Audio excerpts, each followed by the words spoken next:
What's going on, gentlemen? We have audio, man. Just so you know. met Julio? Yeah, I met Julio. Wait, Hey, can Julio. I get to go up there? What? Are you on live? Huh? All right. You said I We are. you said I Have you couldn't seen go the up British there. Right. chameleon yet? No. Were we working on the You chameleon when said you? you were getting I- up there. Think so or not positive? You gotta check out How's the horse chameleon. coming along? Uh, That's gonna be a process. Who knows? One day. One day. We're just waiting for it. All right. Are you ready, Tim? We're ready. All We're right. 2 minutes over, but Oh, we're all good. You ready? Let's go live and. Whoop. 5, 4, I don't know, 3, 2, 1, and actually I just do that, and I have no idea why I do it. Actually, when he does it over there, and you can see yourself if you haven't been on yet. Sorry, we kind of put the. My Aaron. Yeah, you've Got got a it. card from the side. I think that it looks good. We're still Yeah. kind of working. Yeah, we can, yeah. It's, Got a shiny forehead. it's always good. Some makeup. Yeah, boy. Hey, welcome to Udicci.TV. This has got to be what, our 5th, 6th night streaming, or time streaming from the Hungerford. Grand opening is coming up April 3rd. There's big news around the grand opening, and it's not about Udicci. It's about these two kids that go on an adventure. And that's about all I know about it. Okay. Oh, well, you're talking about my adventure, or Yeah, Chris and I are the kids. I've heard stuff. That you have quite the adventure. Yeah, but We do. but that's for our R-rated version at night. I wasn't even thinking that adventure. Yeah. Okay, yes, yeah. So a completely different adventure. Apparently, Yes. you've sent 2 kids on some adventure. I have. When I was 9, I was bored and unpopular in school, so that actually breeds a lot of artists. Unpopularity is very good for creativity. So I would, instead of going to parties and doing things with friends, I would draw these little stick figure ninja guys. Okay. And they were Joey and Johnny the Ninjas. So Joey and Johnny were born when you were 9. Yes, when I was 9. And they were little stick figures, just stick figures, nothing fancy. Well, they were stick figures with little ninja masks, and then they had little stick swords. And Johnny had a little dealy bopper thing that came out of his head. So I just the other day saw a great little thing online. It was and Allie liked it, and you can find it on Facebook, where there was 2 stick figures, and one was holding the other one's line in the middle. He says, "I've got your back." So is it those kind of ninjas? It was, well, it was that kind of stick figure. It was definitely that the stick figure you're describing is probably a lot more sophisticated than what I was. I don't think I even had, when I drew them, I didn't even have the right length, and arms would go wherever they wanted to go, and the sticks weren't really straight, so. So okay. I forgot. Is that you were 9? I was 9, Yeah. How many years ago was And I that? drew these, roughly? I don't like think about that, a long Okay. time ago. Okay, so But long I time ago. drew these guys for maybe 5 years, like straight through high school. Okay. To the point that I had a high school friend call me up and say, I remember Joey and Johnny the Ninjas. And that was like in 6th grade, so I definitely did them through 6th grade. That's And then they disappeared for years and years and years. And then about 4 years ago, they came back. And we got an agent to sell them to HarperCollins. Now, I'm doing the same thing that I was doing when I was 9 years old. which is a wonderful thing, right? It is a wonderful Like I could go back to being 9 years old. Yes. So all of you really popular kids out there who are working 90, 100 hours, 150 hours a week for all those big dollar bills, I'm 9 years old. There's something to be said about being 9 years Yes. old. Yes. I mean, it's got to be incredibly relaxing. Well, yeah. It's fun. And it's exactly what I thought I'd be doing at 9. I mean, who actually does at 9 the things that they wanted to do? Who actually does that when they're 40? And I'm doing what I thought. This is like the kid who wants to be an astronaut needs an astronaut. And that is cool. So what is now all of this, and we still have yet to tell anybody, any of the viewers who are watching, and right now Tim is saying that there are 0.1, so we're good with 0.1. Yeah, it's, What does that mean? well, it means that somebody decided to tune in and quickly got off. Oh! Yeah, I know. So that's like ratings? Yeah, it's like ratings, I don't know. So I'm I'm just- responsible for your ratings going up by 0.1. Yeah, by 0.1. Yeah. Yeah, see, Yeah, I'm normally not this time the club. normally this time of the week, Tess is up here. Yeah. And we're at like 0.2. 0.2. Yeah, but she's had a whole year to get us to 0.2. You've got a 0.1 in the first Well, night. that's good. That's pretty good. Okay, Hey, all right, good. and we don't actually have a rating system, but now I think we're going to have to create one. I Nice. think that's a fun thing. Let's create a rating system. Tim, let's gamify So ratings. you can just monitor that. You can tell who's tuning in right now. Yes. Oh my God, could you imagine if I could do that with the book? Like every time somebody's reading the book, I get a little ding. Okay, Tell me, so- oh, somebody's reading my book right now? So how about it? But you could, right? Because our profiles allow you to actually continuously create pages and add it to your story. So you could take Joey and Johnny Yeah. and continue them online, and you would know exactly when people are on their profiles looking at it. Yeah, This is an amazing age we live in. it is. Yeah. Wow, I'm very excited.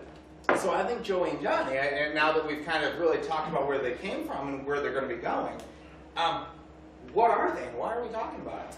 Well, they are two ninja best friends, and they go to a school called the Kickfoot Academy, who has the scariest headmaster in the world. His name is Headmaster Fang Swan. He is not Dumbledore. He's the very opposite of Dumbledore. And Dumbledore is... That's from Harry Potter. Yeah, You don't know that? No, I'm sorry. Whoa. I'm sorry. I watch real movies. I'm sorry. I'm sorry. Books. Have you watched Moulin Rouge yet? Yes. Okay, then I won't condemn your movie watching at this point. 'Cause, yeah, that's. No, I cannot. You put missed out on Harry I Potter? cannot. I'm not a fantasy person. I admit it. I like.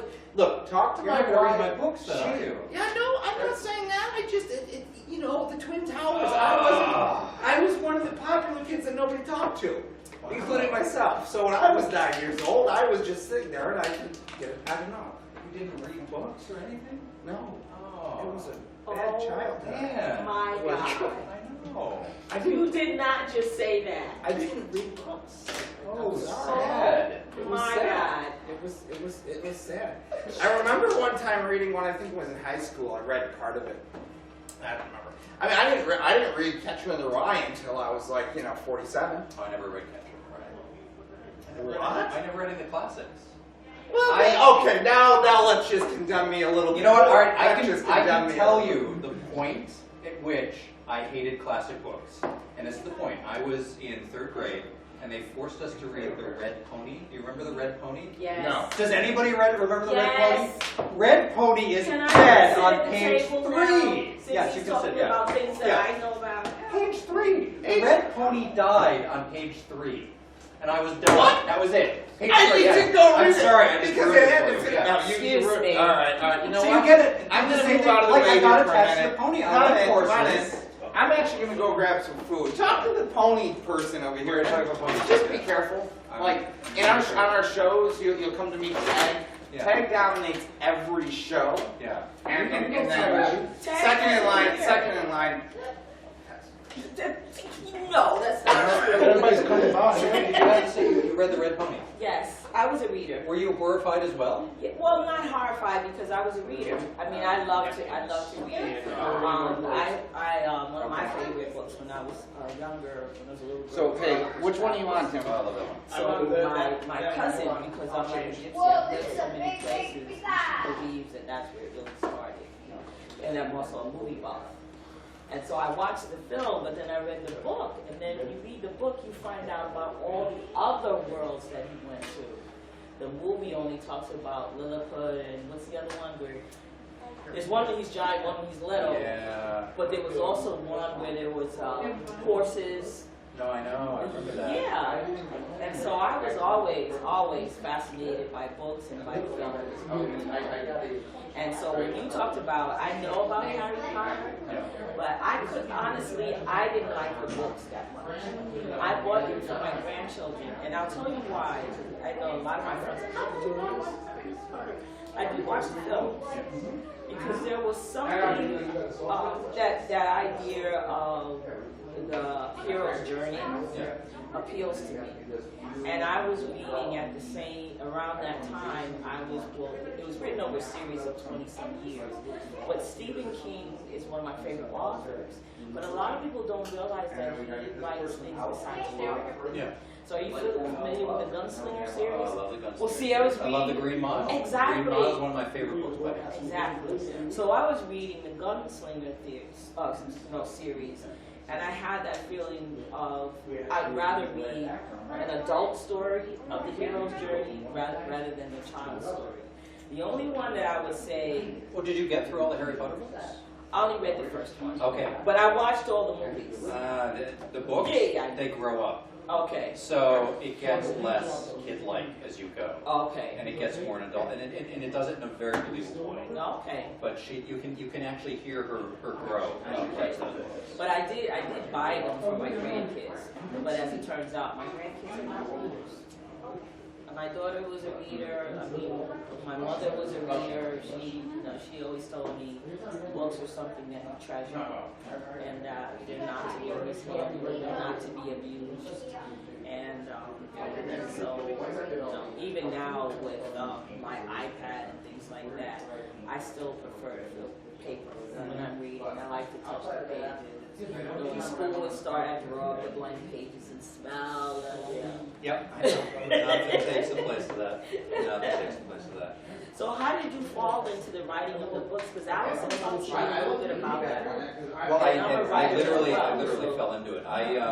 When I went to college, my goal was I wanted to illustrate children's books. Oh, okay. And when I was in college, I got told that it was so difficult to get published that that's probably not the route that I wanted to go. So when I got out of college, I started illustrating, I started doing editorial illustration, which is like for magazines, newspapers, and things like that, which was okay. And I kind of gave up on children's books for a long, long time. And then I got a little bit back into it, and I took all my stuff to this convention in New York City, and I started getting business cards from publishers. So that kind of got me some interest, and those business cards got me enough attention to get a children's book agent. And then I got a children's book agent who wanted me to write a book, so I wrote one. And she spent about 3 or 4 years trying to get it sold, and then finally she sold it. Wow. Yeah. Which, that was a good one. That's pretty cool. Well, you know what's interesting about that is this idea, when you said that, I can think of times in my life when the artistic things that, I was always a film buff. My mother was a film buff, but I mean, no extreme with her. But I think that's because it had more available to me. Like now we have more available to us than then. It's on our phone. But, exactly. But I literally started going to the movies with my mom when I was a baby, and I started with my daughter and my grandchildren at 18 months taking them to movies. So what's the first movie you remember? The first movie I remember is Lady and the Tramp. I saw that one. That's the first one I remember. Lady and the Tramp. The first movie I remember going to, I remember the full experience. I remember the shop that we went to get the candy before the movie. Okay. It was Raiders of the Lost Ark. Okay. I remember seeing Oh, that. you're a baby. Yes. Oh man, that is the first time that I remember just being completely blown away by a movie.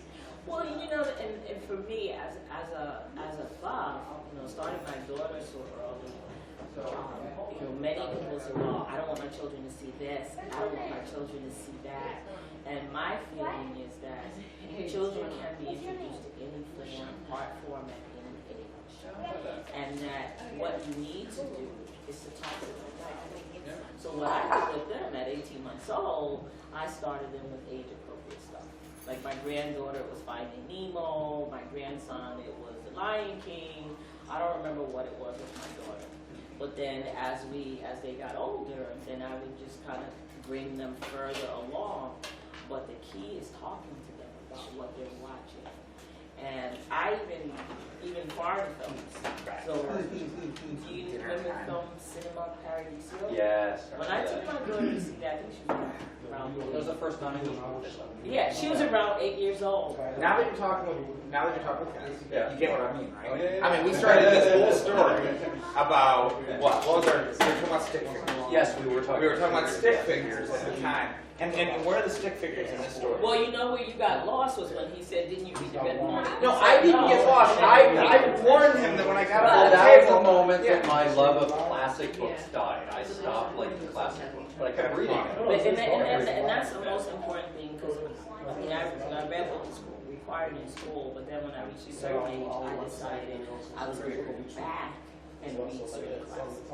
And so then I've read all of That's on the Willie table Tennyson's. now. Yeah, look That at should the be- You know, Yeah, you and, can do that. and, Yeah. you know, I went through all there he is. those You just walk right much. and No, it's actually on because to me, film and books are very similar. They're different art forms, 40 but you're really talking about the same sort of themes, the same but sort if you of actually tropes, the listen, same, you can actually you know, It's all storytelling. It's all storytelling. And with films, we say, well, that's you not don't very read a funny. film. Like a streaming link. From studies, you read films. I was actually just talking to somebody and I used that terminology that you said. And they're interested in Now, can we get into at least announcing that your book release is Oh, yeah, ready?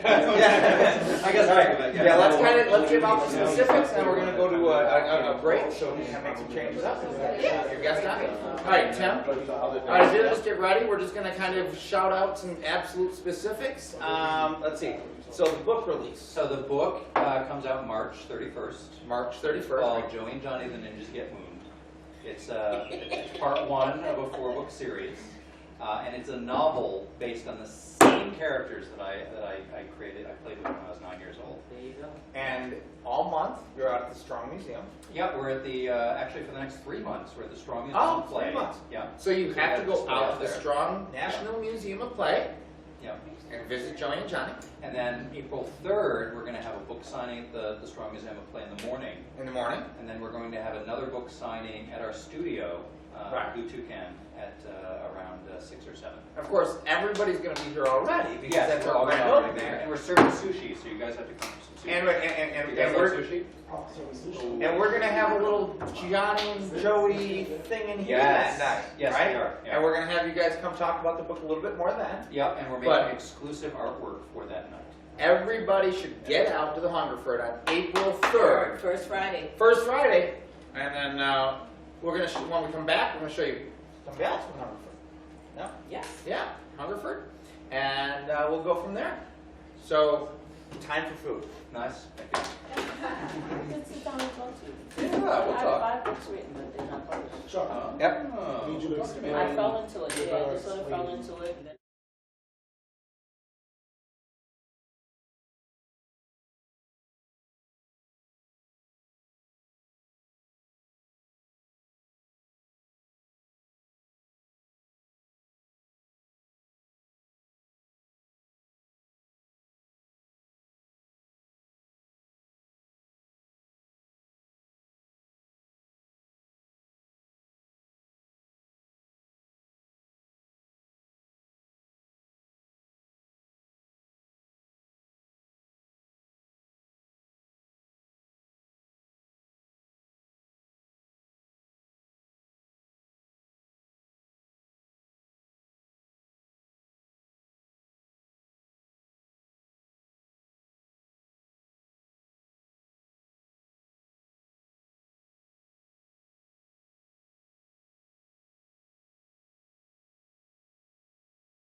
coming today. Yes. All right, and we'll be back live. Are you guys ready? Yes. Oh, yeah. All right. Okay. Okay. And we're Would it be back better in if I stay 5, 4, 3, 2, 1. Hi, we're back, and we have a guest tonight, a wonderful artist from the Hungerford Gallery. We're so fortunate to be located in this building. There's so many creative people, industrious people. Yes. We've got a small economy that sort of supports itself in this community. And I was mentioning to Chuck the other day that there are a lot of invisible tenants in this building. And we haven't met everyone. And this is Shonda. Hello. And give us your full name. My name is LaShonda Davis. Which direction do I look at? 'Cause I was You kinda lost. just look straight over here.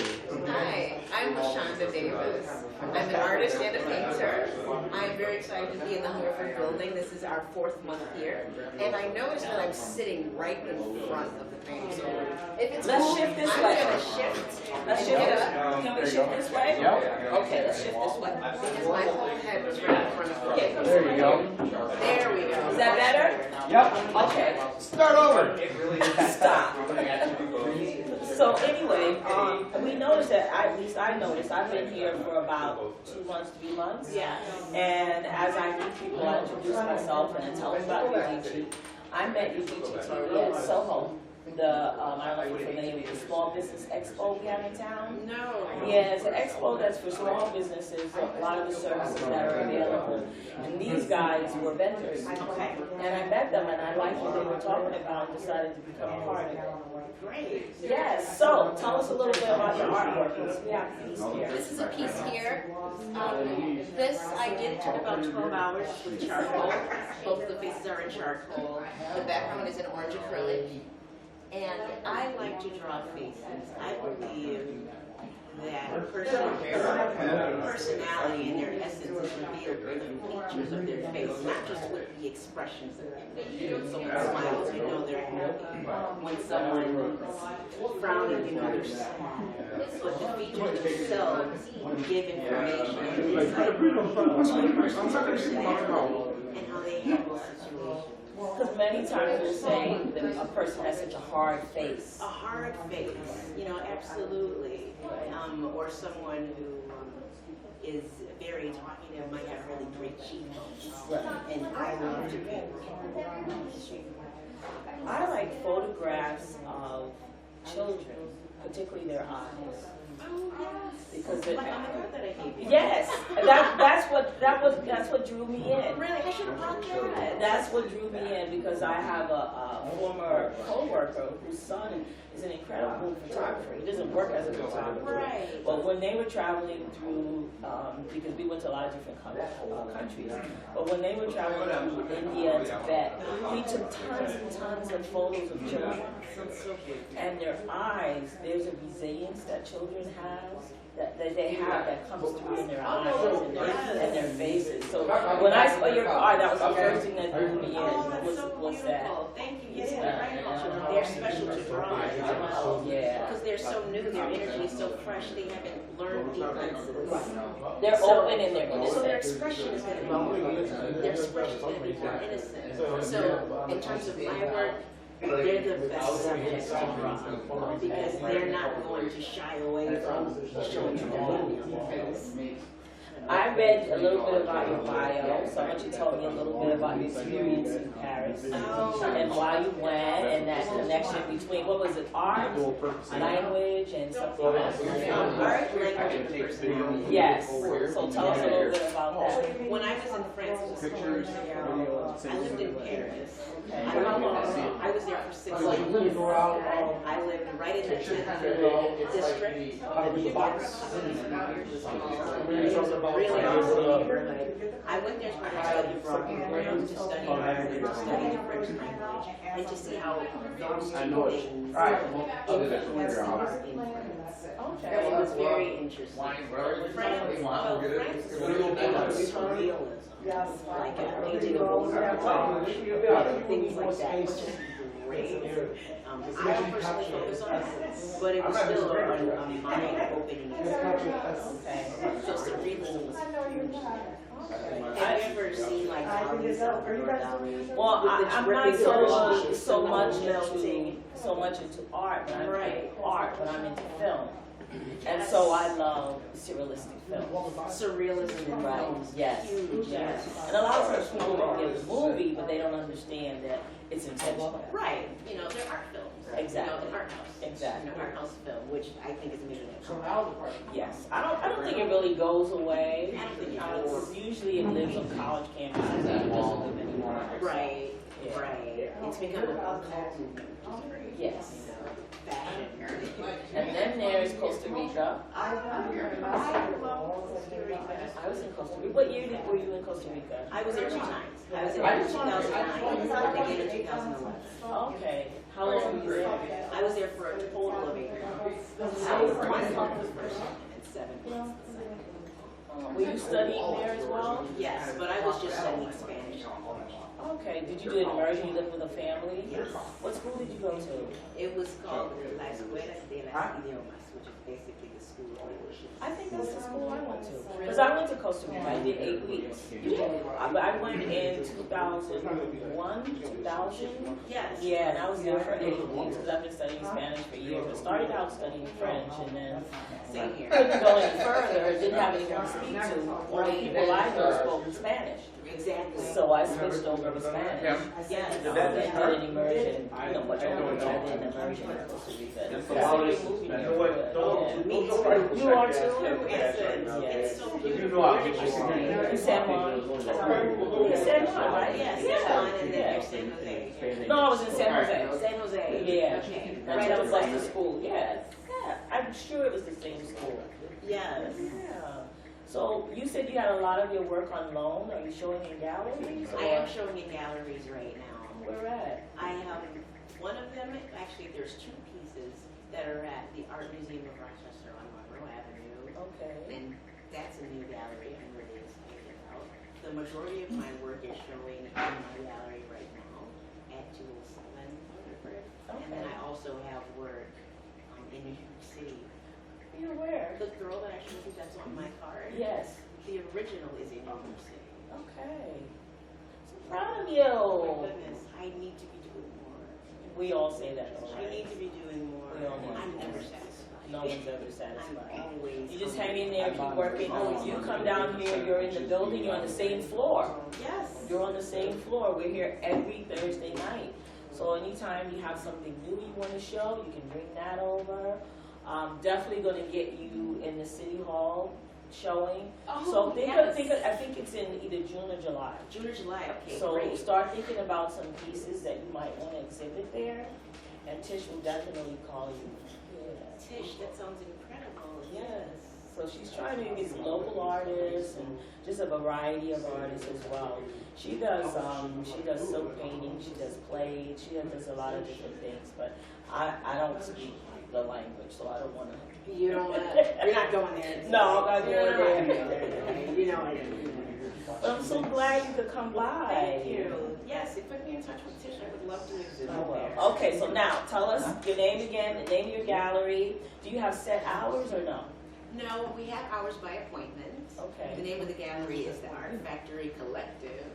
I am Lashonda and I work with my partner, Lujar Art, who is also awesome. I should have brought some of this stuff. Yes. Yes. The next time I'll have him come on. Yes, absolutely. Yeah, have him I'll come get next you in touch Thursday. with him. Yes, you Yeah. can come next Thursday. Yeah. That'd be great. Cool. What's your studio number? 207 Hungerford. Door 1? Door 2? What door are you going? Door 5. It's Door easiest. 5. Okay, and your phone number? My phone number on the air? Oh, well, forget that. Not your personal number. How does someone get in touch with you? Let's put it that way. If you'd like to get in touch with me, you can Yes. Facebook me at LR Davis Art, or you can email me ldab0702@gmail.com. There you go. So, yeah, we're going to go to a break real quick, but how do you feel about staying and just joining the actual show now that tends to happen between Tess and I? That sounds great. You're just kind of joining the conversation already in progress kind of thing. Don't be afraid. Great. All right, so we're just going to I'm go interested to to, know what you guys are talking about. Yeah, we'll go into a break for just a couple minutes, and we'll kind of go from there. Who's I just breaking need to from check. over I need to there? check. Elena! Google? I do have Google. Get a Google number. A Google number?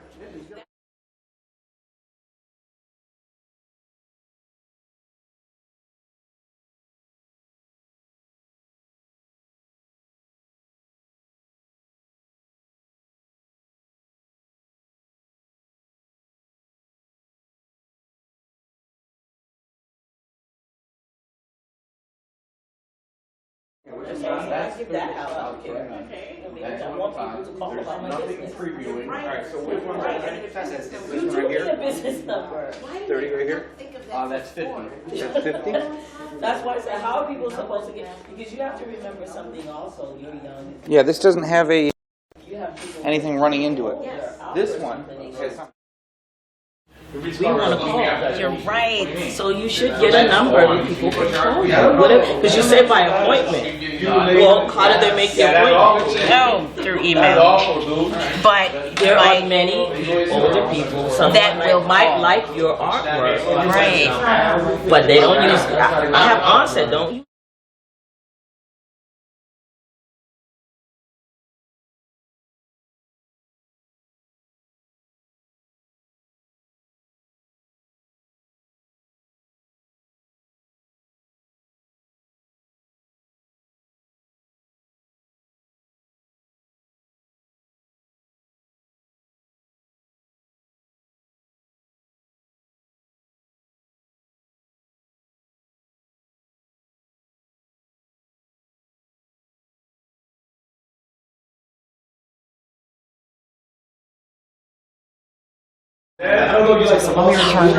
Tish said to ask you, did she talk to you about we're gonna have a showing at the City Hall Gallery.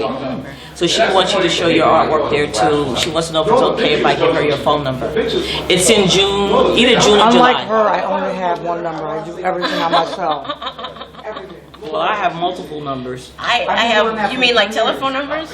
Yeah. Oh, I only have my one cell phone number. No, I have two cell phones. One's for my business and one is for my personal. Yeah, One phone, one number. For me. really? That's too complicated for me. No, I just have two phones. When that one rings, I know it's the business. When the other one rings, Two So actual you're gonna phones? be two actual phones. Okay. Yeah, I'm gonna go take this stuff upstairs, get that beatbox, Okay. and Okay, because I just got to ask you something about my space downstairs. Narrator's doing some painting in my space right now. Oh, great. Yeah. She does amazing. Yes, she does. Oh my goodness. Yeah, she does. She's amazing. She's going to do, the name of my company is Wolf Clan LLC, so I brought some photos for her, and she's going to do two wolves on my door from a picture that I have, and then she's going to actually do a painting of a wolf that we're going to put up on the wall. So, Right. yeah. So we're trying to search here, Allison. Have you met Allison? That was her daughter that was in here, one of her studio mates that we were interviewing. Right. Allison does framing. Oh, she does. She does do framing next door. Does she? Yeah. The custom framing, that's her? That's Allison. Oh, good. I need to speak with Those her. are her daughters that were sitting It's there. working. It's just not Those are her daughters that were as nice sitting and here. quiet as we'd like it to And be. the guy that was Probably that means wrote we the didn't books, he's- do one of the he's in her settings. spaces. Not a big More deal than once that we space. are here. What books did he write? We just need to have the It's backgrounds what's a the little bit quieter. characters- What's his character's name again? The ninja? Joey and Johnny? Joey and Johnny. Okay. Joey and Johnny. All right. So yeah. Ready to go back? All right, we can go back. All right. Oh, no. So you'll know we're back on, and I know it's a little bit beyond the well. Now it's gone. I don't know if you saw a minute ago there was a thing that said Udicci on the screen, but now that if you see yourself, we're back on. Okay, cool. Well, I do know that My hair. I need looking It's looking that way, it's like having the I know. strobe light. Right, in like your here, eye. like obviously we're new. We're trying to get to the grand opening, and does Tusk give you 1 ounce of like? Okay, take a week to get the lights right. No, the first thing she does is comes and says, But wait a but minute. look, the light is shining Wait right a out minute, of it. you had a guest sitting here. Yeah? Yeah. Who's the guest? Kevin's not a guest. Well, but Kevin's a dude next door. Well, just so you know. Just like she's Yeah. a sister downstairs. I'm just saying that the light is shining directly. This in is the person's Hungerford, eyes. right? This is Hungerford, isn't it? Yeah. Yeah, so this is a little bit weird for you, though, huh? What, the light? I don't know. I The do. whole idea of just being Yeah, live don't today. go into the light is kind of what I'm feeling right now. See? But the light is Don't good. go into the light. You know what is it? And I asked you this last week. I asked you. Do you guys remember I think it was a Pink Floyd thing or something. It started out that the light entered into the darkness, and the darkness comprehended it not. That sounds amazing and beautiful. Say that again. What's that? It says that the light entered into the darkness, and the darkness comprehended it not. Okay. It makes sense. Well, it's biblical. Cool. It's Well, biblical. light cannot exist without darkness. What's type that? deal. Darkness can't exist in light, right? Darkness is only the absence of light. So as soon as there is light, darkness There is can't no exist. darkness. Right, exactly. Right. Dr. Freaking Physics over there. Here we go. Uh-oh. Oh, have Do you you know met Tag? Tag? No, That's Tag. that's yes. Tag. He's part of the Tag group. is well He's part of the versed group. in just sending in random Bars. conversations. One-liners? Yes, that's Tag. Exists because of me. He is the star of his own mind.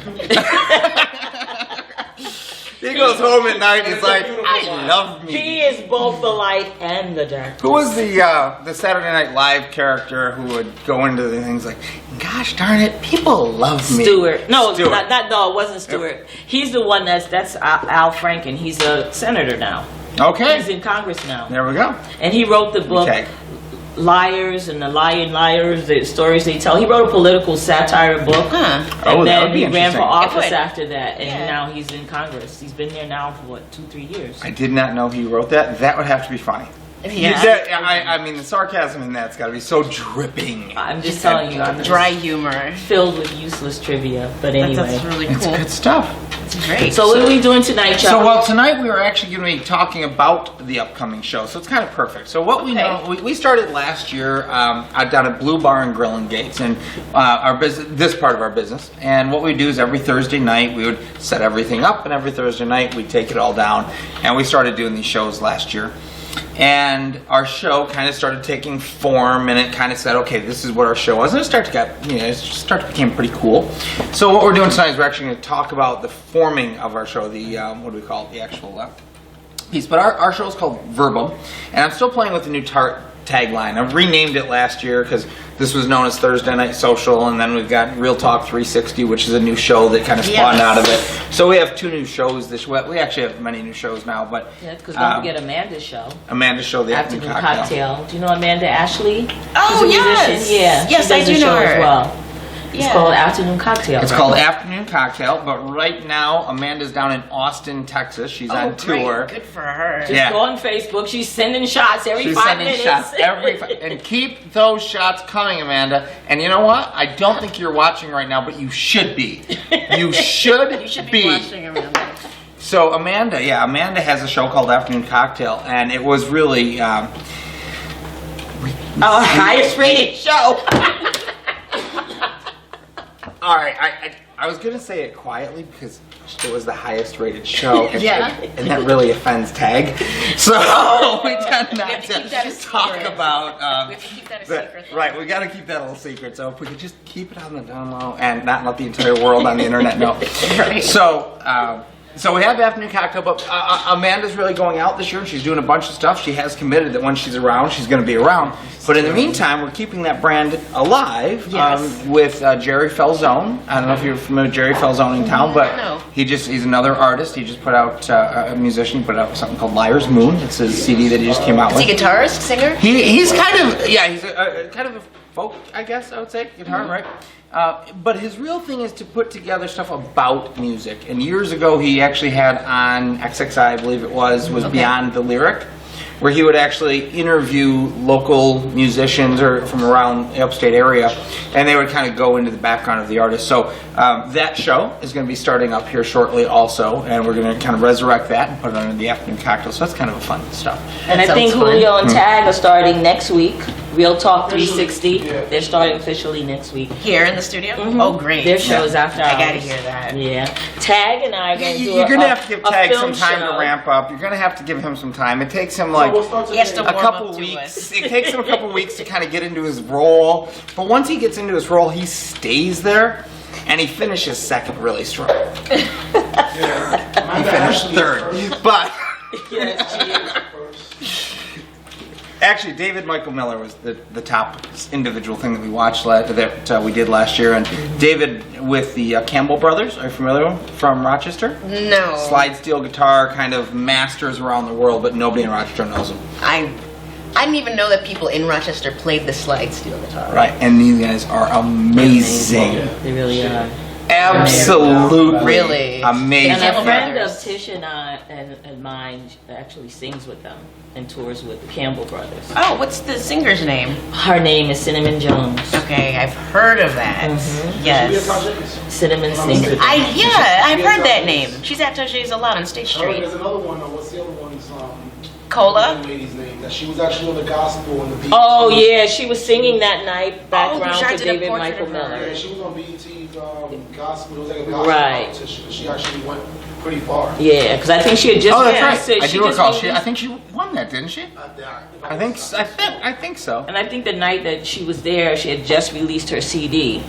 I when believe they so. performed, Yes. Yeah. So, anyways, David, the guy that we did the CD release for, and the Campbell Brothers and Cinnamon over there, he'll be here for a grand opening next month. Oh. On first Friday. April 3rd. April Yes. 3rd. So So you he'll need be to here come. performing, and we'll be streaming the show from that night also. Oh, cool. So we're gonna I'll have a definitely cool be First there. Friday stuff. So to get back to our show, though, our show is gonna take a little bit of form where each week we take a word, and the reason for verbum is we want to actually explore words and then kind of apply them to aspects of life. Because one of the things that we recognize is.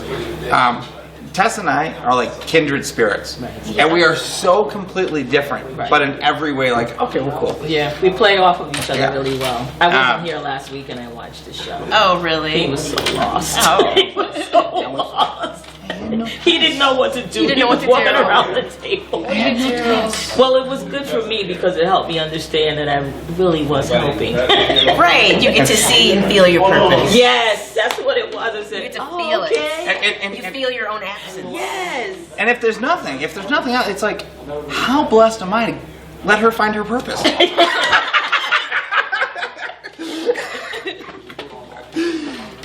So anyways, our show is a lot this, but then we tend to take on some really more serious conversations for 10, 15 minutes. Right. Where we'll get into, we'll explore a word. Like today I had this whole thing, progress, which was just because I was doing this, and that might be a word, probably a bad example, but it might be a word, and we'd sit there and go, okay, what is progress? And then how do we apply progress in relationships? How do we how do we look at progress in communities?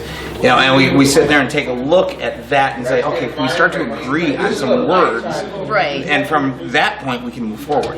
Right, exactly. Right. And So it comes back to that thing you were talking about, language. Right, exactly. And I Exploring think progress, language. progress is all Exploring about moving forward in a positive direction. Pro is a prefix indicating positivity adding. Then gress is a suffix meaning motion. So you want positive motion, forward movement. There you go. Versus Congress. That's a good one. That's a good one. That's right. So, Static motion. which is really a Motion wonderful that concept. goes nowhere. Anti- Motion that goes nowhere. Static Congress. anti-motion. It's kind of like antimatter. We all know it exists, and we absolutely are certain that antimatter exists and nobody can see it. Okay, antimatter. What do we do with it? You can never prove it because as soon as you see it, it's there and it matters. It's now matter. Yeah, once it has definition, it has matter, right? It's Now, not- whether it actually is, okay, so you discovered another thing that we call something other than gas, right? Right. But it's still something. It's still something. Right. Well, that's the interesting thing. We were we were talking this week about how we might format the show and what might be the underpinnings that lead us to that final place. So we had decided that underlying all of this really is relationships and understanding them, and how might we take this path in 13 shows, 12 shows. Whatever we figure out. How we figure out. The good thing is like we kind of know the people who set the schedule. Yes. Right. So.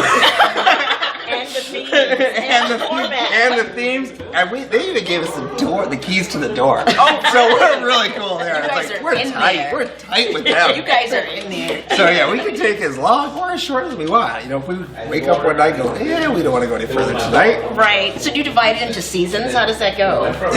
Or not really, or- Well, last year I did what we call a season, but we were And we went on trying to hiatus. figure out where we went on hiatus. I don't think we'll have to go on a hiatus, but if Tess says, hey, I want to take a couple months off, Right. we'll just move it into something else. So our from here forward, Udicci.TV will just always have something going on. We'll just add these kind of different conversations with different people, and we actually call them characters, right? People who start showing up regular characters on the show, and we're just going to kind of build it all out from there. Well, and the beauty of it is having a space, because we didn't have a space before. We were at the Blue Bar and Grill, but that was really their space. And so at a moment's notice, if they said, we need the floor, you guys got to go, that was it. And you had to respect it, right? Because they had to make money. And it's like, all right, we got a party, and you know, and they were gracious to let us work down there. I think it worked well for us. I mean, they're a bar and grill out in and the food is really good. And the food is phenomenal, right? And they're, you know, sports theme out there, and we had Roland Williams on, we had Willie Monroe on. So it's like, you know, you definitely were speaking the language to the right people. To the right people. Yes. When you have an idea and it's taking off, it starts to demand its own space. Yes. That's exactly it. We just got to the point, and they were very understanding. We're really, so April 3rd, our own space sort of begins. Right. And this is all like behind the scenes stuff. Oh, I feel so privileged now. It's like the beginning of live TV. That's what it's like. No, It to me, really it is. is what it is. Yes. It's like It is. TV. It's a precursor to that whole process. It's social TV, right? Yes. So that's what we really have here is social TV, and it's kind of fun. And then we, by quite accident today, we actually now have a green screen. So now we can have lots of fun. Did you paint that? Yes. That is cool. Yeah. The walls in my gallery are that exact color. Oh, okay. Yes. So now we can put people in front of it and have big lizards chasing them down the street. Did you They can actually be paint falling that as off a of a green cliff. screen? That was your intention? Wasn't that the wall that was going to be blue? No, the blue's going to be over here. Oh, okay. No, it's interesting. I got the palettes, and it was one of the paint brands, and it was Techno, right? And I'm like, well, that's us, and it's technology companies are doing this. Well, it was orange. It was more black, but I wanted the brown in here. So it was the orange. It was this dark thing. Yes. It was a blue, like the blue that we got. And it was, there's some red, but it was this green. And you know, our logo, our colors, our actual logo is green. Now the shirt doesn't go. So I'm like, all right, we'll use it. So I was sitting here today painting, and it wasn't until we had a meeting this afternoon, and I'm walking the guy out, and we're talking, and my mind suddenly was like, oh, we have a green screen. We have a green screen now. Right, and we can do it. We can actually do a green screen. We just, you know, now I'll just. See, the universe was telling you. You didn't even know that when you were picking out the green. That's right. You didn't even know. I was like, wonderful. So I was really happy with that. We won't have that for grand opening, but sometime this summer we'll start having. We need to have like a fun night at the Hungerford where we do something with the green screen. We'll do like improv or water rafting and people falling out of boats. Open mic night, but they don't know what's going on behind them. That's exactly what we should do. We should make an open mic night, but we get to choose what goes Zombies behind are chasing them and they have no like idea. Jeff didn't know he was still hot. His mic was still hot. We should, actually, now we can start having users submit content that gets played behind people. We'll get that stuff ready. So that's kind of what we do here, and we thank you for coming out tonight. Oh, yes, absolutely. Thank you for having me. This was awesome. Did you have fun? Yes. You're going to come back? Yes, I'm coming back. And please tell. Yes, Lujar, he is coming on his way. Well, Lujar is he actually was part of Afternoon Cocktail last year. He's on this community canvas. Lujar is? Yep. Oh. Yeah, he is That was top part of left. Amanda's That was show. part of Amanda's show. That's right. I do remember seeing pictures. I think was he doing live art at the time? Yep. Yep. Okay. Yeah. We would actually have somebody come in and paint while the show was going on. Yeah, that was him. Yeah. Okay. And we need to get that finished. But Amanda is down in Austin. Eating her way through Texas. Why do that name? One more. Don't hate. What one? Don't hate. Which one? Amanda or Ashley? Yeah, I'm not sure. Got two first names. So we'll get her on. Are we at 8 o'clock yet? 7:52. I don't know what to do. We gotta close the show. What do you want to do to close the show? A wrap up. A wrap up's always good. I don't know. So go ahead, wrap it up. You wrap it up. Okay, I'll. I Wrap it didn't up. come prepared to wrap it up. You just threw wrap it up on me. What are you trying to do I here? meant with the verbum and the power of words. You see how easy. Oh, actually, you know what? No. Wait, I got an it's idea. very easy. You just take a little shiny object and you do like this, and he gets distracted. Just keep swimming. Just keep. Julio, I think we need to talk to Willie about doing a show called, and I did this morning. It's in the corner with Willie Monroe, what it means to have people in your life who are in your corner during the difficult times, and what it means to have them in your corner while you're in the middle of the fight. I think that'd be You mean in a literal corner while you're fighting? He's a That's boxer. not a good- He's a boxer. Oh, okay. He's a boxer, and he just signed a big fight out in L.A. Oh. Why did I think Willie Monroe was a guitar player? Well, there is Willie Nelson. Oh, That's, that's probably what I was thinking of. but I don't think he plays guitar. I don't Or know. there either. could be a Willie Little bit too old to Monroe, be out and you there. know that they're, you don't know. He sounds like a bearded guitar player. That's, He does. He probably is. There's got to be a Willie Monroe. And next time I'm not wearing a stand. Please, because it looks like you've been drooling. I have been drunk. I didn't I want to will bring be it there. up. You notice I didn't bring it up. And I appreciate that. but you did. You know, like working here at this fight, I'm like, you know what? I just can't get ready for the Usually next. you have on your little blazer. Yeah, I've been working. Anyways, yeah. So, I'm Thank glad you I so bumped much. into you. Yes, absolutely. I want to meet all the invisible Hungerford people. Right, And yeah. have them You come. guys are really active to be here for a month. That's amazing. So we Yes. want people to we want to make it buzz. yeah, we one of One of the, we really did. Like, okay, we've got something that nobody else has in Rochester now. A live streaming A live studio. streaming studio. Nobody Right? has that. No one's Nobody doing has that. that in Rochester. So, like, come on, we can get the Hungerford out there. Yes. Now, and that's our goal is community development. That's actually what we're here for. That's what our job is community development. So this is perfect. Let's get the word out for people to come to the Hungerford. Yes. Sounds Come to the good. Hungerford. Support local artists. Yes, and everyone else in the building. Yes. Because we have some people in the building that are not artists. Well, I figure you guys are artists, right? No, I mean, there are printers in this. People have print shops. There's all kinds of Wait. She there's just like bakeries. completely complimented us, calling us artists, and you go, no. No, that's not what I said. Oh, you did. Did I she was not say no? She said no. You said no, and there was a period. I said there were other tenants. in No, the you said building. no, period. And then you went on to some completely other thought. It was like a new chapter at that point that you were talking Opened a whole new chapter. I saw you whole do new that chapter got stuff. opened. All right, so at this point we'll be signing off for tonight. Well, no, for us. But Real Talk 360 is going to be coming up. Finally, they return. They're the real stars. We all know this. And is Timmy ready to bring us on out of here? And as soon as you see it go to here, and you'll see we are now able to move. Great. And all you have to do is go on YouTube to Udicci.TV.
You're up for it. It's really happening. It really. You guys are stepping it up with the technology up in here. And I'm talking to Tag, come the fuck down. He's like, no, look at the camera. Oh, look at this. I'm like, Tag, Was this last year? calm down. Yeah. That's fun. But I like that you use that. I want well, I can tell what we're wearing. I gotta find that. 'Cause I want that. I'll send you that specific image. I'll send it to you. What graphic is it? This is like, I feel like I'm invisible. I can watch anybody. Any woman's room now, no one's locker room and all that. Oh, yeah, What are you doing listening? You shouldn't be listening. There's kids over there. They're far away. You talk loud. Yeah.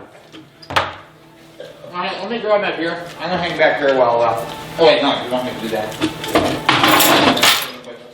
Where's my hat? Did it just fall out? I don't know. Alright, what are you doing? Are you starting normal or? Look at over there, somebody stop on the hat. Oh my gosh. Oh, you just have the open picture up. Yeah. I'm faded, so you can see each. Oh, okay. You can actually see the side. Huh? Alright, get ready. When you paying the floor show? I don't know. No, you gotta know. How about what are you pitting the floor? I have my own floor to take care of. Alright, this is Mr. Miyagi's class. Paint brown, paint brown. Julio had a good point though. If you just cover up a couple bad areas, maybe. I don't. You like cover. Are we sitting here? Where are we sitting? Yep, wherever. I don't see a Whatever problem side with you these want. floors. You see a problem with these floors? Huh? You see a problem with these floors? Like a major problem with these No. floors? No, move it. Okay. That's good. So I sorry. don't see a major problem with these floors. I see a major problem with that light. That light is bright as hell. I don't know. Are we centered? Are we okay? I'll get you fixed. Right there. You can move the camera. You're live. See, I don't know how I feel about the Udicci, like just Udicci behind it. It should be Real Talk 360 on the opposite side of the Udicci. It's not centered though. Now it is. Better. Hold on. You can't superimpose it? Stupid impose it. Superimpose it. Stupor impose it. Super. You can't even spell that word. It's live, ain't it? Yep. We are. We're live. We are back. Is he chewing Unofficially. We're back unofficially. And Tiger's chewing gum. And now he's playing with the gum. And when I'm done, I'm gonna put it under the table Right here. Well, that'll be cool. I think there's already a couple pieces. so the test can touch it next week. gum? I'll put my hands on the table. She will next week. You got sound? Yeah, we should be good. So we are unofficially back to Real Talk 360. I'm looking at that camera, but I'm looking that That look way. buff The on TV's there. over there. That look. Well, that's they say that camera adds 3 pounds of muscle. Touch that again. Hold on. Hold on. Where's the show go? Where's the gun show? Oh, that way. But we're back unofficially. We'll really be back next week. So what we're gonna do today is just do like a test. So we're here, but we're not here. Yeah, we're here, but we're not really here. So he can kind of put that image back up again and kind of superimpose us in the background. No, I like looking at myself over You wanna look at there. yourself? I'm not looking at I myself. don't know. You don't look that good. What? They want to look over that way. No, we were looking over there at the TV. Yeah, they want the TV up here. You know, if you ever did this in a real show, you get fired. Quickly. What, chew But- gum? I'm sorry, but there's a lot of people on talk shows, like David Letterman and Jimmy Fallon. The guests come on, sometimes they chew gum to calm their nerves. Listen, I'm not here to impress nobody, You know who's gonna have Larry Tess. David do that whole 60 minutes interview? What about Joaquin Phoenix when he was like, you're chewing gum? You know, oh, not bad. He puts it on the table. If he's walking good. Well, yeah, he's Joaquin Phoenix. Yeah. So, you figure what? We've been off now. Shit. Since when we been off? A month. No. 6 months. The last time we did something, the day No, I'm that talking about real I talk. was here, I was really, really tired, and I was like hallucinating I'm talking about words. Real Talk 360. It's been months. It's been Chuck. Yeah. When was the last time we did Real Talk 360? Well, I think we've been, The weather was nice out. I think it was October. October. So The weather wasn't bad, I know that. It's been a long time. Been a long time, but we're at a new studio, which that'll change. So that's the reason why this Udicci is in is full not. effect That's why around this is here. not our real. I'm afraid to set. touch It's something, I changed. might break it. And Don't touch that. don't touch the paint, don't touch the light, don't even touch the air up in here. They're putting a lot of money into this place. I don't know about the table. But it looked like they went into, I think somebody's aunt's house and said, Auntie, don't worry, we'll bring it right back. Let me get the TV. It's sturdy. We can play dominoes on here, spades or something. Do a live game of spades. Can you imagine that? If I had the camera pointing down. Yeah, I can imagine. I think we could do that. But You know what I need you to recommend? I need a dentist. Dr. Roncone. Why does that? No, Ronco's a restaurant I go to. Yeah, no, Roncone. Wait, so the guy has a restaurant and a dentist office? No, I don't think so. I just gotta go with that. I don't think Where's so. he at? In Gates, though. Is he worth it? Is it someone you've been going to for a long time? I don't have a regular. I have a regular doctor, but I don't have a regular dentist. I like it. Yeah, 'cause I think I have a few cavities. Yeah, we're taking care of it. That's something I do not follow. No, I have water. I have water. Can we not advertise Polar Spring? I mean, is there a problem with that? Is there? Because you have a problem when I promote Coors and Bud Light and all the other stuff. Is it a problem when I promote Polar Spring, buddy? Just I think extra so. saying it As is. long as it's part of the show, it doesn't matter. You can't specifically. But you can't specifically say bye. Yep. Poland Spring live. Look at Polar Spring. So yeah, Dr. Roncone is in Charlotte. So I don't think it'll be beneficial to you to go to a dentist all the way in Charlotte. Why not? It's a long drive. If it's worth, I'm not like I'm gonna go there every month. I'm gonna go there what, 2 times a year maybe You at got 3 that. cavities. I'll get them all done in one shot. You got 3 cavities. Now get them all done in one shot. Yes, I am. You think you are? Go to Dr. Botana. Who? Dr. Botana, Gentle Dental. No, I've been there. I don't like this. I don't like the location. How's the What sound are you check? guys planning for this year? What's your guest lineup look like? We're gonna actually have everybody that we had last time all over again All over. in the same order as last time, and just do an up to date. Like it's like a 2-dimensional show. Like like you got it. No, I got it. And then you know what we're gonna do after we're doing them the second time? We'll do a third time. Why? That's season 1, 2, and 3 right there. I was just trying to give you The something to talk trifecta. about. I'm just saying. I think We you're just- one of our guests, so you might want to be rooting for that. But yeah, I don't really know what to talk about. That's what I'm Well, there's that whole Willie Monroe thing. But I want to talk about that. When he's here, which will be Well, next week. I want to talk about that. Okay, so when can you- we talk So about what- the fact that it's public? That's why I was asking, what's your lineup look like this year? What's This year we definitely gonna have Willie. We're gonna revisit a few people because Revisit. a lot of the people that we've dealt with are actually still making moves and doing stuff. Like Mercedes, we're gonna bring her back. She has an event coming up. What, in April? April 18th. April. And for someone who may be new to your show, who is Mercedes?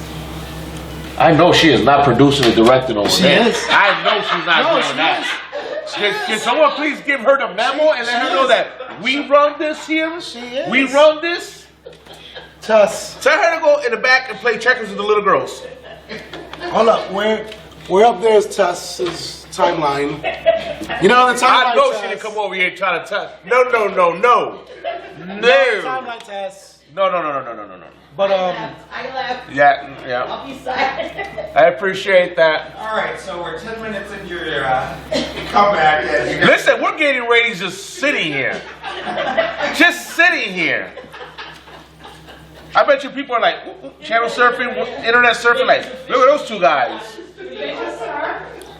yeah, we're just talking, John. haven't started yet. Yeah, we haven't really started. They're just sitting there talking about how to tag find a dentist. It's compelling TV. It's It absolutely is. And now I'm gonna take it back. And you know what's the crazy thing is? I'm not even drinking. I'm not even drinking. That's the problem. And please, let's try to. Oh, no, I'm not to your studio, no. Okay, come on Oh, now. yeah. We're going up to my studio. No, you gotta get in the show. No, I'm not gonna do a tag. Hey, check it out. Deuces. You gotta get up with Ted. You guys make good. Do you see the shining lights over here? That's how my future is. I know that. Alright, it's bright. So where you gotta. I'm a one-man show. I know you're not coming over here. Well, this is real talk. This is real talk now. We keep it real. I thought Charlie Harper died. Yeah, here we go. Are you sure that you didn't have anything to drink? Nothing. This is my second bottle of water.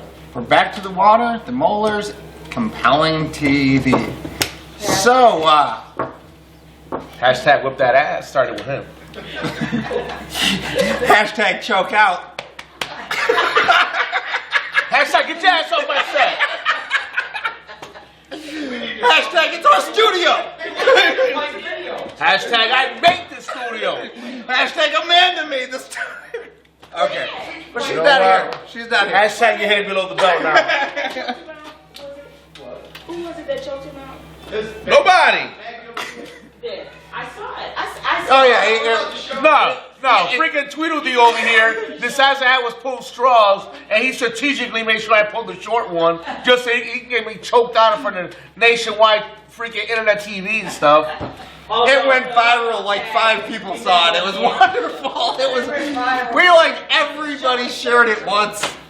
Yeah, we have. Oh wait, are we actually going to it? What are you now? doing? Oh, tap. Yo, what are you doing? Tag taps out. The good thing is, in a couple weeks, you'll have no idea because we'll actually be pushing stuff to their browser while you're talking. You'll have no idea what we're doing. It's gonna show up on the show over here. Oh, you're actually gonna. Oh. Well, yeah. Go ahead. Yeah, let's go. Well, you know what? Are we gonna? Let me play for them first. We won't get the sound. You're tripping. We wouldn't get the sound, but we could. You know what we could do though? We could actually. We could narrate the whole thing. It's really good. So this is where. Straws. See now, yeah, but our guests can't see it. Can we Okay. Did you see how he picked twice? Just have You see how he picked twice? Look, That wasn't real right there. Wait. Just have narrator look over your shoulder. Just No, he bring picked it up the over short there. one and put it back Bring it real over quick. there. We're gonna just narrate over top of this. Switch. To That's that called camera. hyper picking. So yeah, so we'll give you a full scale rundown of Real Talk 360 last year in about 20 minutes. Yeah. 20 Not minutes. even 20. Well, that's about I got how long things to do. you We're whine. talking about That's 20 how minutes. You whine for You like can do that when 20 I'm minutes. gone. You whine for 20 like, minutes. So here it is. Tag's like freaking out, right? Tag has already left the set. Tag's like, I am having nothing to do with this. Watch, here we go. Look at it. I don't want to pick no damn straws. Yeah, so So watch this over here. You're like, oh my God, you're gonna make me draw a straw. Look at this. Oh, you see? He picked one and he put it back. He picked one and he put it back. Oh, okay, he wait, picked wait. a small one So and he now put it back. They we're let him all get good. away with We're all it. good. They let him get away with it. Tim and Julio measure each other. Measure up. Hey, we're cool. Look, but you see how he went off set? And there's Mike. You see how he went off set? Hell no. Hell And look what he's doing. No, I'm not doing it. And look how he purposely moved it. He did one of these. He did one of these. He did one of these. And he's like, oh. He purposely put it there for me to pick. So right now we're like, having to coax Tag back up on stage. You did a quick wrist thing and he turned the short one to me without, because I wasn't looking. It's called sleight of hand, right? Okay, except for now that it's on video, it's the whole world sees it. Why you gotta move the table though? Well, because we were afraid you'd pass out. Oh my goodness. So yeah, You see this little guy? Like I'm bigger than him. Like I outweigh him by like 70 pounds. Yeah, this guy's gonna do nothing to me. Yeah, this is all just a joke. Look at my forearms. My forearms are bigger than his body. Right. Tag's like, I can take this. I can take this. And then, right about now, Tag starts like talking smack. He's like, hey, I don't want to hurt you. I don't want to hurt you. So you just, it's like, hey, why don't you just walk away now, man? Come on, and, son, I'm not gonna hurt you. So I'm not we even got, shooting and here anybody. it is. Here we have for all to hear Tag saying, all right, I'm gonna hurt you. I'm gonna hurt you, and that's what we're gonna do here. Trying to really put him at ease here. He goes about explaining everything he's gonna do. I'm not really gonna apply any pressure. I'm really just gonna pretend to do this. But you're still going down. and I don't pretty find much this funny. From one here, bit.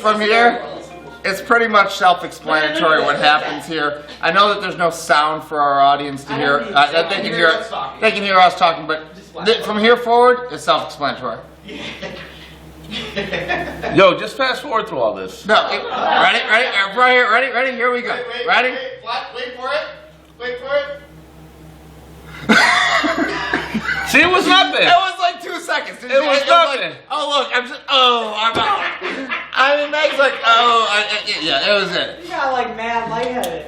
Look at my head, it's red.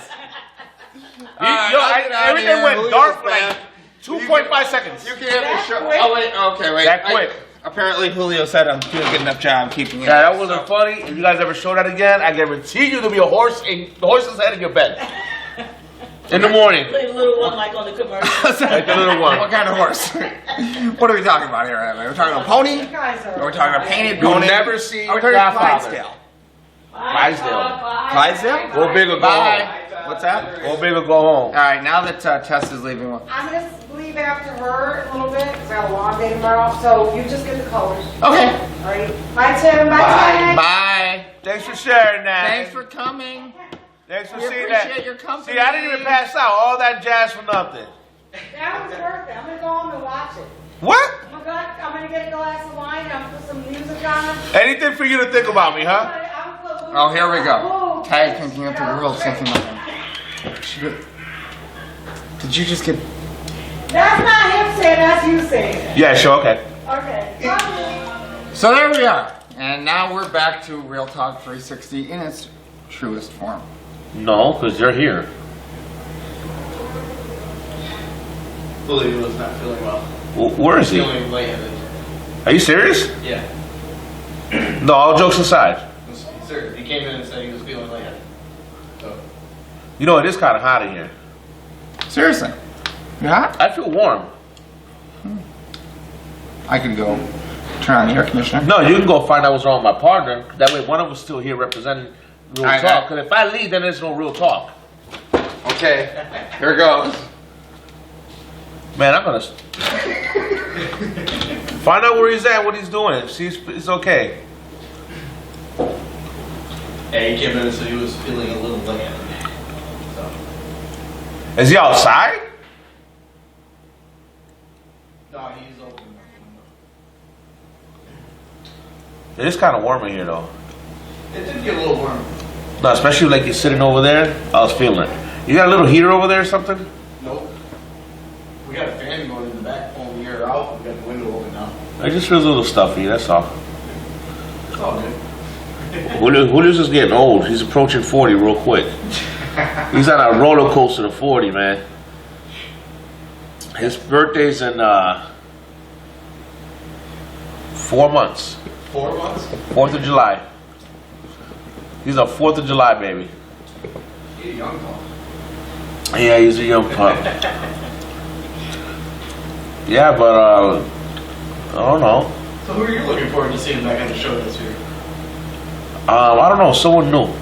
Someone new. Someone new. We had a lot of exciting people last year. I just want some of the people from last year, bring them back and see what happened. You came back without them. Yeah. What kind of shit is that? Uh-oh. Like you gave up on your people like that? Especially like that. Well, now. Actually, open the window, see if it cools down. Actually, it feels better now. I feel it immediately. All right, do you want to continue on? Yeah, but Yeah, for a couple more minutes. It gets cold through here.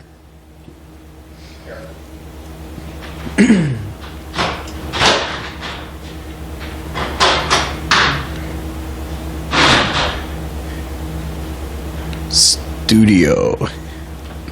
let's see if he answers. This is our first Calling on Julio on Real Talk. I'm phoning a friend. He's gonna phone in a friend. I could have done a 50-50, or I'm disappointed you didn't call me. Ask the audience, but I'm gonna phone a friend. I'm disappointed you didn't call me. Yeah, but this is a different question. I don't think you will know the answer to. It's a real No, talk. you good?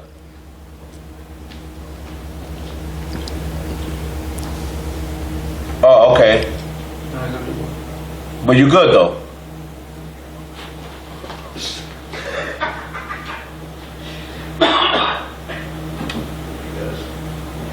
Oh, okay. That usually takes care of everything though, once you use the bathroom. Yo, splash some water in your face. It's always cooler. All right. Wow, I don't even know he was going like that. I don't know, who would I like to see on the show? If we could, what the hell, I'm gonna rip my, see I don't like this tape already, it's already ripping my damn shirt. Oh, did you catch it on? I don't know. Catch it on a piece of side there. See, not watching what you're doing. In your aunt's house, man. Hey, It'd be nice to get the mayor or somebody, I don't know, we had some pretty, I don't know, we set the hurdle pretty high, man, when we got, you know, boxing champion, a Super Bowl champion, MMA champion, boxing promoter. We have some community figures. We have someone that ran for court. right, and won. And won. Yeah. She's just not won. And got So you to nice bring vote. her back and get an update with her because I mean, Sure. wow, we've had some. You think about it, we've had some amazing guests, man. Yeah, last year was Internet good. show. For the first year, it wasn't too I mean, bad. how many people can say that? Yeah. Nobody. Y'all wait. Why not wait? Oh wait. Still second. Oh, look who came back. Hey. He's back. Feel better? No. No. Ooh. But you know what? If you go like this, it'll take your mind off of it. Dude, I just know that you got up and walked out. I didn't know what it was for. And then he's telling me that you're sick, and I'm like, I had to send freaking Charlie Harper out there to go get you. Or what? I just know I started feeling lightheaded. I'm like, I need to go. We still live? Yeah. Okay, well, I'm not gonna talk about what I just finished doing. It's too late for that. It's too late for that. Speaker? No, I put you on blast, not on speaker. I like this bright out. Yeah. But no, Yeah, I why mean, do we need that light? No, we'll just run with it. Like I said, I didn't want to. Just want to shoot the shit. It's not really. I don't even know where you went. I just know you got up. I thought it was to get something or. No, I went outside. It didn't even dawn on me. I went to the bathroom. And then you left me alone with this freaking guy, and then, I seen the Magdiel clip. When Magdiel choked the ass out. like, that's all you remember? That's all you're gonna I bring seen up? it. Yeah, no, I seen it. It was right there. I saw it. But See, this is the kind of shit that I've told my agent I don't want to deal with this season. I don't want to deal with it. I just don't. This is not. How many episodes did we do last season? we did. I want to say about. It had to be about from March all the way until October. 20-something? It got to be close to it. I mean, look at the guests that we had. If you look at the We guests, were that just we talking had, about it, yeah. right? We had Rosalie Rosemary. We had Orlando That's right. Sylvia. Uh-huh. We had Peggy and your cousin Lisa. They were from Trillium. Yeah, from Trillium. We had She retired from over there. Leticia. Leticia, yeah, we were just talking about her. Leticia. We had Willie on That was twice, 3 times? Twice. Twice. We had Magdiel, Roland. we had Magdiel on twice. Magdiel on twice. Was it twice? Yeah. Yeah. All right, so we had them on. We had Ray Mayolis. Yeah. Jose, wasn't Jose on twice? My boy Jose? Jose, yep. Yeah, he was on twice. He was on co-host. We even had Joey, your godfather. That's right. Yeah. We had Henry one time. But Henry was technically his. Who's keeping? That's right. That's Henry was right. technically his. That's right. Wasn't ours. That's when I first when we And then we started, had- and I was giving our guests away, like not knowing. Yeah, and then like, Veronica. She's Veronica was like a co-host, but she was a guest. She was on a bunch of times. Veronica. Ronnie Dasher. Dasher. Oh, say Ronnie. Ronnie. I'm like Veronica. Veronica Like Dasher. Ronnie. I miss my Ronnie. No, she's ready. She's ready to come back. I miss my Ronnie. She'll be coming back. Remember, I'm your She eight. just bought a house. Just stepped it up, bought a house. Oh, word? Damn, you adding stock, bro. Adding to your stock. So, I'm looking at you. I'm watching you, watching you, watching, Watching you, watching me. what's true. We're watching. But watching. yeah, now this year I definitely want to get Leticia back on. Willie obviously will be next week. Well, he asked me who would I like to see this year, and I said it's someone that we haven't had that can kind of, because we put the hurdle up here for a first time, show, a small little internet show of ours. We've had some pretty amazing guests. So what's that one person that we need to say we're going to try our hardest and our darndest? I mean, to come honestly, here? I told you last year I wanted her, and I still want her this year. The mayor? The mayor. Yep, and I mentioned Lovely her. one. And I think now we're at a more central location. Yeah. Where now we're in the city. So now Real Talk 360 is not broadcasting from the suburbs about the city. Yeah. Now Real Talk 360 is in the city, broadcasting about the city. So having her would be good. I wouldn't mind, and I could probably. I gotta say something. It feels really good here. I like it. It feels really, really good here. I don't know why. It just Nothing feels against like blue, because I love blue. no, blue's amazing. But I love going over there. this- For what, I'm saving money. This saving gas. Saving gas. But now you're literally 2 minutes away now. Yeah, before you were 2 minutes away. Now I'm the one that's stuck. But it's okay because I leave work and I come here. Yeah. So it's not like I'm going home, coming back. Yeah, you work in the city. But no, but I don't know. It just feels right here. It feels right. It feels good. I wouldn't mind having officials from our local departments, police departments, fire departments. Maybe have somebody like Luis Aponte, EMT, just to kind of get, because they're the ones that really have a scope on what's going on in the city. You know, we know what's going on from our end, but I would love to see their perspective and see what they do. Like Luis, what do you think he sees on the night when he's out there as an EMT? Let me tell you, he's told me some stuff that I don't want to hear no more. That's what I'm saying, but I'm like, yo, dude, how do you sleep at night? You know, like, I would he's a love that. paramedic. He's been a paramedic for years. I would love that. He's seen some crazy stuff. I wouldn't mind some teachers. You know, maybe like Michelle, who teaches at Monroe High School. Maybe somebody like Patrick. What's Patrick? Is he a teacher? Is he a Patrick is a teacher. He's a teacher at number 12 school. Alex is a teacher at ABC. Yep. Alex, I mean, that might be a little, because I mean ABC, but then again, we probably get some stories out of him too. They start young. Sure. They start young. Yeah, man. Yeah. So Lily's gonna be on next week. What is going to be on Thursday? On Thursday? Okay. Yeah. I'm thinking we should probably get the Sharks on soon too. Yeah, the Sharks. You had mentioned getting the Sharks on, the Razor Sharks. Oh, not the cheerleaders, right? The cheerleaders would be, I mean, I think I was like happy for like a quick 32 milliseconds there. It should be a package deal. Yeah. I think we should be able to get like Rex Ryan. Nah. You know, I gotta say, those Buffalo Bills are looking mighty, mighty tough right now. I'm sorry, man, but Rex Ryan came in. He's like, listen, you want me to do the job? Clean house. Yeah, he did. And you know what? I think the Pagulas, whatever their name is, Pagulas, right? I think it's Pagula or Pegula. Pegula, whatever, the owners. I hear nothing but great things about them. But I think they came in, and the moment they came in, I think they went to Doug Marrone. It's Doug Marrone, right? The old coach? Yeah. I think they went to his agent and said, listen, have your man bow gracefully or we'll fire him. Right. Because we're trying to win a clean new slate.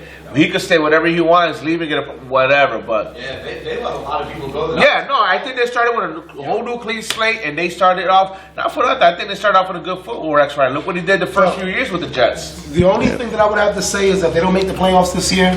Oh, yeah, and they might as well go to the Canadian Football League.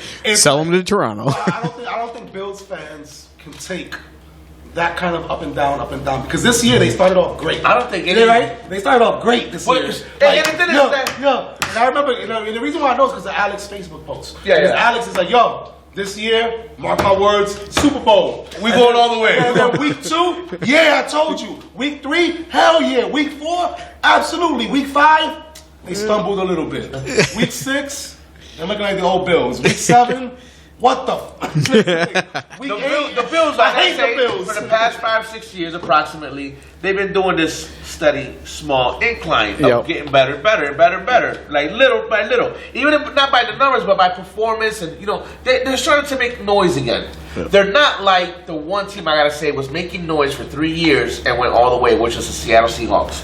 And then they weren't progressing slow. They just started year after year for like 3 or 4 years. They were like better, even better, the baddest and the best. And you could see that progress every year. Like, these guys are monsters. They're going to be a health team next year. Oh, they're even better next year. And look what happened. And then they all over one run. I regret bringing that up. Yeah, that is the worst play in the history of football. I'm only here because I don't want to get fined. I'm only going to talk to you because I don't want to get fined. You do know why they didn't give him the ball, right, Tim? What's that? With Marshawn? Yeah. No. I got a theory. I got a theory too. What's your theory? My theory. I think we talked about it, where it was basically if he would have been a poster boy of the NFL. Yeah. I remember we were talking about that. Yeah. The NFL don't like him. He would have been the MVP. Yep. He would have been MVP. Can you imagine Roger Goodell having to hand Marshawn Lynch the trophy and say, Marshawn, how do you feel right now? And Marshawn looks at him and says, I just came here to win. I just came here to win. And I don't want to get fined. Yeah. Yep. Bro, that would have been like a major embarrassment. Politics.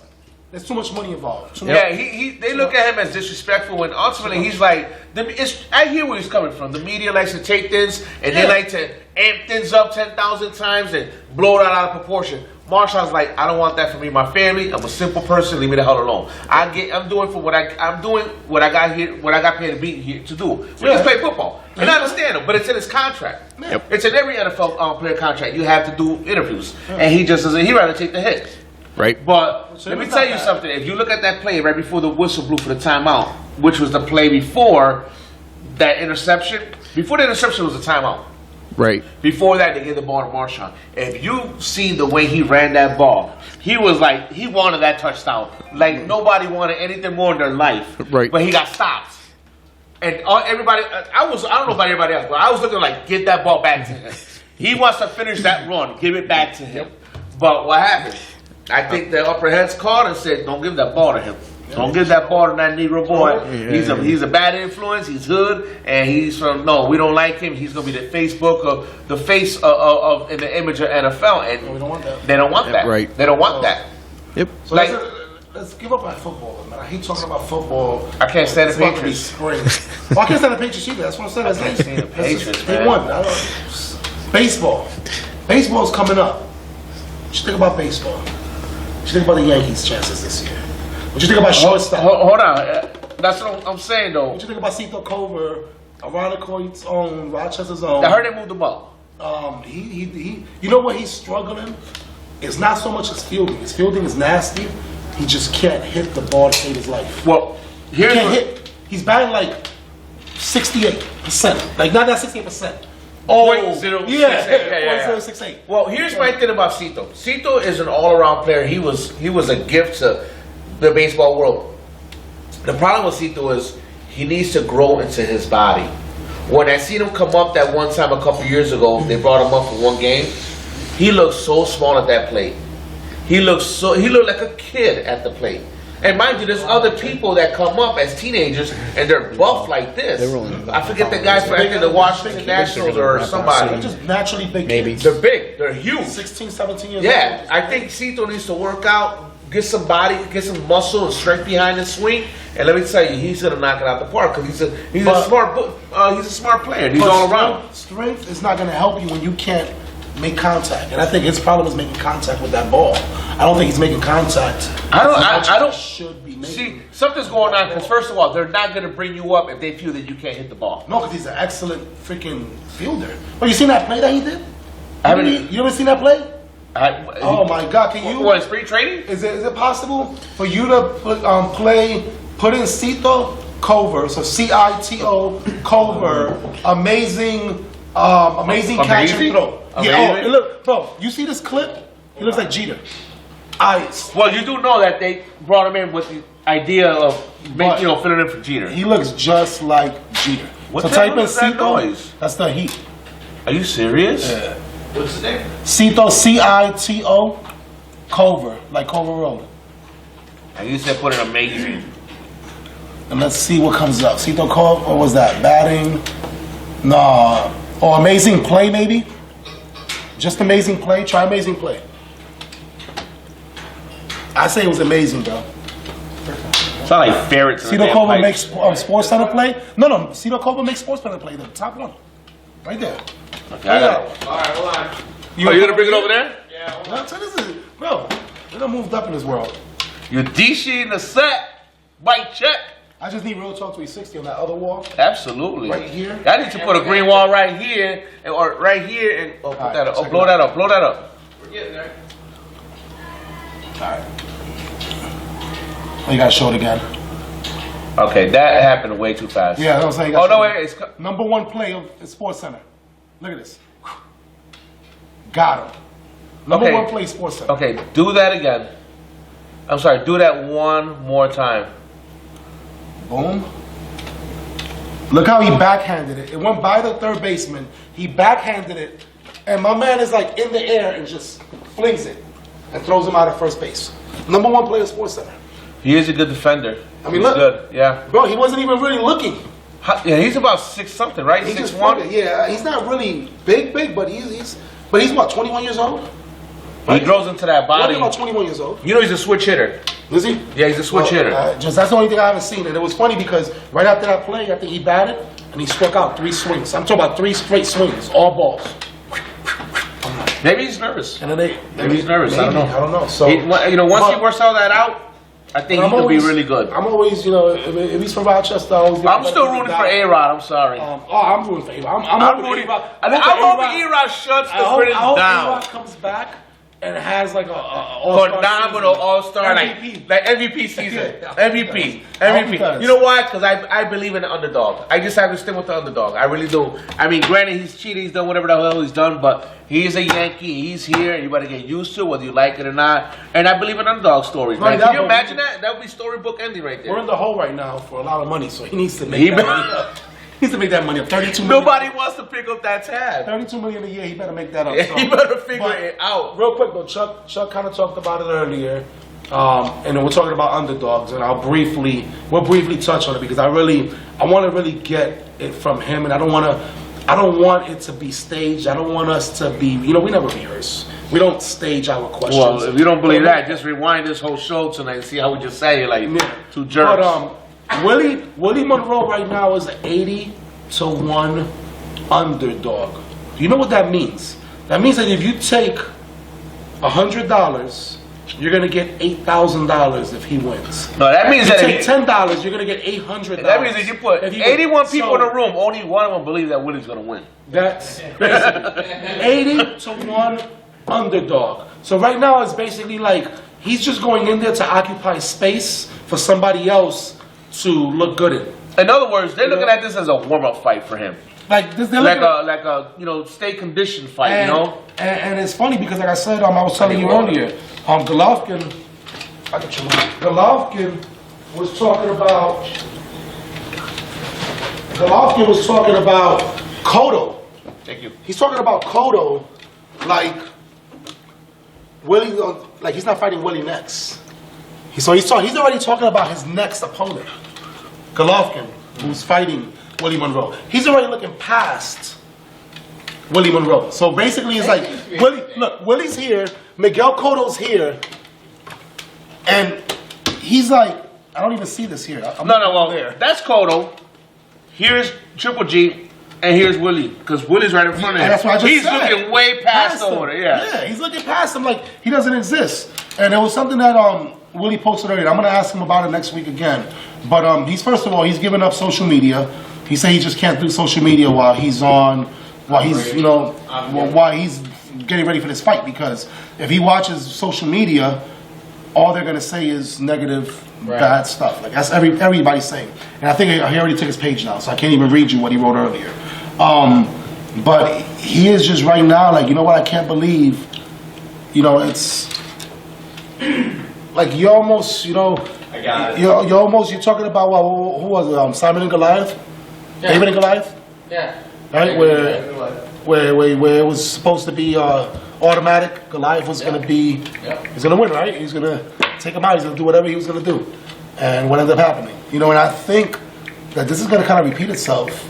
And it's going to be in front of millions of people. It's going to be, like, I think this is his pivotal point. This is his, everybody has that moment in their life where you reach that moment where you get to that point in your life, and I think that's going to be his moment. I honestly feel that. And even if he doesn't win, he still wins. You're on HBO for a prize fight, and a middleweight championship.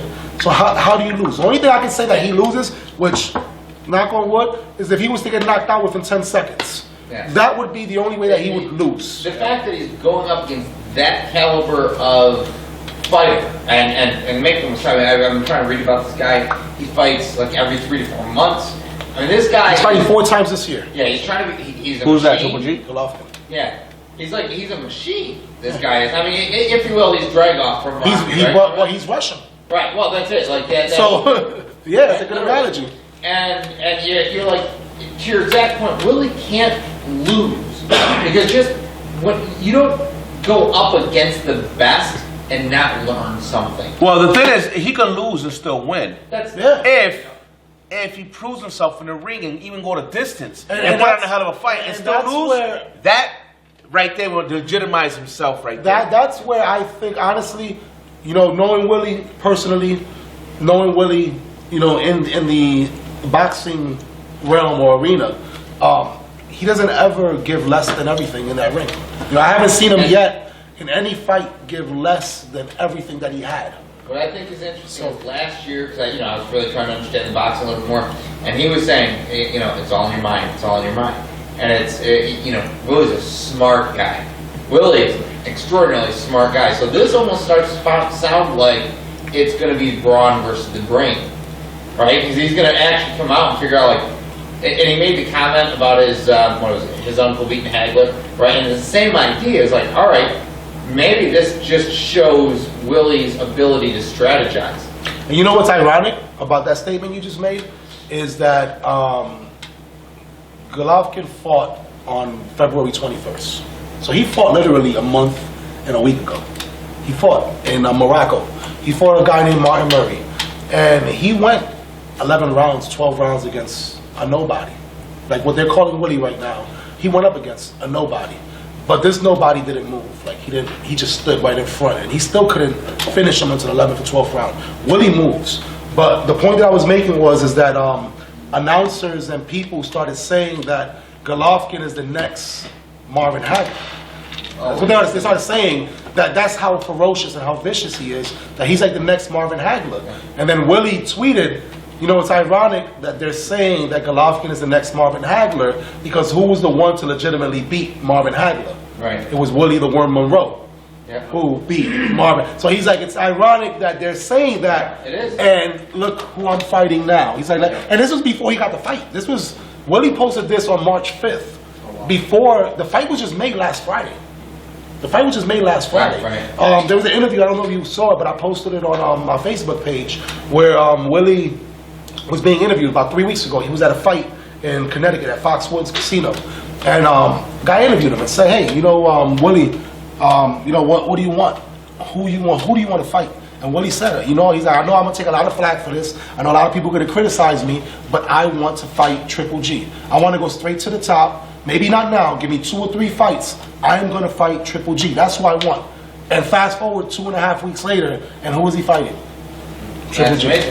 So it's like, what you asked for. what you asked? No, you're right. You're right. But it's also speaking things into existence. That's right. If Willie chose this fight, Willie wanted this fight, and Willie's a smart enough guy, he knows it's good for his career. He knows who he's fighting. Huh? And he knows who he's fighting. It's not like anybody. Everybody knows who the hell he's fighting. And you want to go against the best that you can go against, right? So, to your point, this is a no-lose situation, but beyond the point of sitting here going like, yeah, it's a no-lose no matter what happens, there's actually a real chance he could win.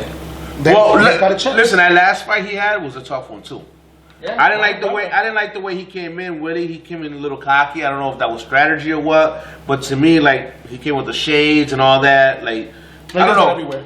I don't know. It just seemed to me like, I remember when Tito Trinidad did that. When he came into, I forgot who he fought, and he had his glasses on. He was Hollywood and showcasing, and he got his ass whooped. So I'm going to assume that is Willie's brand. That's the funny thing, because like Noah Willie and being such a humble guy, my assumption is when he steps in that ring, that's his business, that's his profession. It was a good fight, man. I don't know if you see the last one. It was a tough one, and it was a good I one. think that's what it comes down to. Is he's got to market himself. He's got to sell himself. That's right. He doesn't sell himself through arrogance. He doesn't sell himself through talking a lot of junk. But you have to, what sets you apart? You know, what makes you different. So if it's a pair of shades, if it's a cocky attitude, as long as you can back it up, I guess it's good. But like I said, we're going to get all of that next week directly from him. And I want to make sure that we really have, I want to have a raw interview with him. I want to really, because this is it right here. Like, you know what? We're going to talk to him on Thursday, and then we're going to talk to him 2 months from now. It's either going to be one or two things. You got a belt or you don't got a belt? Either he is the middleweight champion of the world, and he is now still talking to us because he really likes us. Because if he was the middleweight belt, honestly, the kind of money that's going to come in, he can go anywhere in the world. He gonna buy this TV show. Yeah, he can buy the TV show he wants. I'm buying that. I'm buying that. I'm buying that. I'm gonna put that in my kids' room. So he'll become an instant millionaire if he wins this fight. You know, the thing I honestly believe about him though is that even though financially he'll be in a better position, I don't think he'll change much. honestly don't think it'll change. Yeah, it would, might he have a nice car parked outside? when he comes You know through? what Triple G Yeah. reminds me of? But He reminds me of this one fight that people thought could never get beat until when it happened. Everybody was like, and I forgot who it was by. I remember Mike But Tyson. it was Costa Zoo. Oh, Costa Zoo? Remember Costa Zoo? I remember Costa Zoo, but what fight are you talking about? The one where he left out of there bloody as hell, man. And people thought he was, I forget who it was that he fought, but he fought a fight. With him going in, people thought he was going to win, and he walked out there with blood on his face. Excuse me. So, I mean, I'm not saying that it's going to be like that, but... there's a good chance, because when you're looking at something like that, I honestly, you know, you got to have, like Muhammad Ali said, you got to have the skill. But really, you have to have the will. Because at the end of the day, you can have the skill, but it's how bad you want it that's going to make it actually happen. I think most of his fight, honestly, in that ring, wants it. if he can out-condition him, if he can outsmart him, make Triple G work a little bit extra for those punches, get him a little tired, make him go that distance so that in those championship rounds you can show up hard. He's going to make him chase. He's got to... This is the one thing I can't stand with people with Mayweather. They get right in front of him, they go toe-to-toe. I look at them, and that's a formula for failure. It's been proven time and time again. The bell rings, they want to go toe-to-toe with Mayweather. Mayweather's not going to do that. Mayweather's going to let you come at him. He's going to dodge, do a couple points here, a couple points there, and he'll use his energy towards the end. I mean, like, he'll dance all over the ring, get you tired. That by the time the 6th, 7th round comes, you can't even barely hold your arms up because you're too busy trying to catch him. You know what's interesting is you're saying that when it occurs to me, 'cause not being a real boxing fan, I wouldn't have thought about, if you will, Mayweather has figured out the sport of boxing. Mayweather. He knows how to get the point. Mayweather's boxing. Mayweather's boxing he's IQ. the smartest man. Mayweather's boxing IQ is probably the same as Peyton Manning's quarterbacking IQ. He's the smartest man in the ring. When he gets in the ring, his IQ, he knows that ring. That's all he knows. That's all he's been doing since he was a little kid. You know what, though? Mayweather never was one of those guys that said, "I'm gonna grow up and I'm gonna be an astronaut. I'm gonna grow up and I'm gonna be a lawyer." He's been boxing I'm gonna since grow he was- up and I'm gonna be world champion of the world. Since he was a little kid. Before he got famous boxing, he was always asking, why is no one talking about me? I'm undefeated. I'm fighting everybody that bring at me. He had this ego thing. But look where he's at now. But you know what? I like what Mike Tyson said. He goes, Mayweather had a problem with two people, which was, who was it? Was it Bradley? He had Jose Luis Castillo, and he had a problem with Zab Judah. And those guys don't even throw as many punches as Manny does in one round. Manny throws over 200 punches in one round. No, we're talking about a Zab Judah that at that time was nasty. Zab Judah was disgusting at that time. And Jose Luis Castillo, man, he went to wars. Yeah. He went to wars with Diego Corrales. These were wars. That's exactly what I'm saying. You're talking about, if you look at the two people that Mayweather fought and had difficulty with, they still don't even throw as many punches as Pacquiao does. Pacquiao's his resilience is crazy. The way he just stands there, he's so conditioned. If anybody, that's why. Look, Manny got a few losses, 4 or 5 losses, but his speed, his power, and his conditioning, his discipline is, if anything, just as equal as Mayweather. And people want to see that. It is, but I have to kind of say to an extent, because while Mayweather, all he does is live and breathe the gym, Manny Pacquiao takes time to be an actor. So if you put Mayweather at a 10, then I put Manny at a 9. Look, Manny Pacquiao, while he's in between fights, is a politician. He's a legislator or he's a congressman for his country. He's also on his country's professional basketball team. He's also a singer and an actor. All right, and I'll show you his basketball skills, because I got a picture of him taking a layup. Or no, actually, I don't know what he was doing. It looked like he might have been taking a layup. I don't know what the hell he was doing. But Manny Pacquiao was attempting to play basketball. It looks like. Right, this camera right there? Yep. I mean, that's Manny Pacquiao shooting. I mean, that looks like. I mean, can you? Yeah, no. Yeah. I mean, but he's on his country's professional basketball team.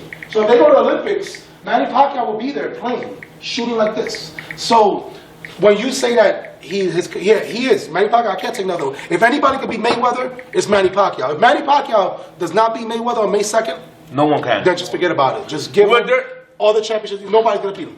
Not even Cotto. And I wish, but not even Cotto, because we're gonna put in somebody that is being trained by the same guy that training Cotto, Freddie Roach.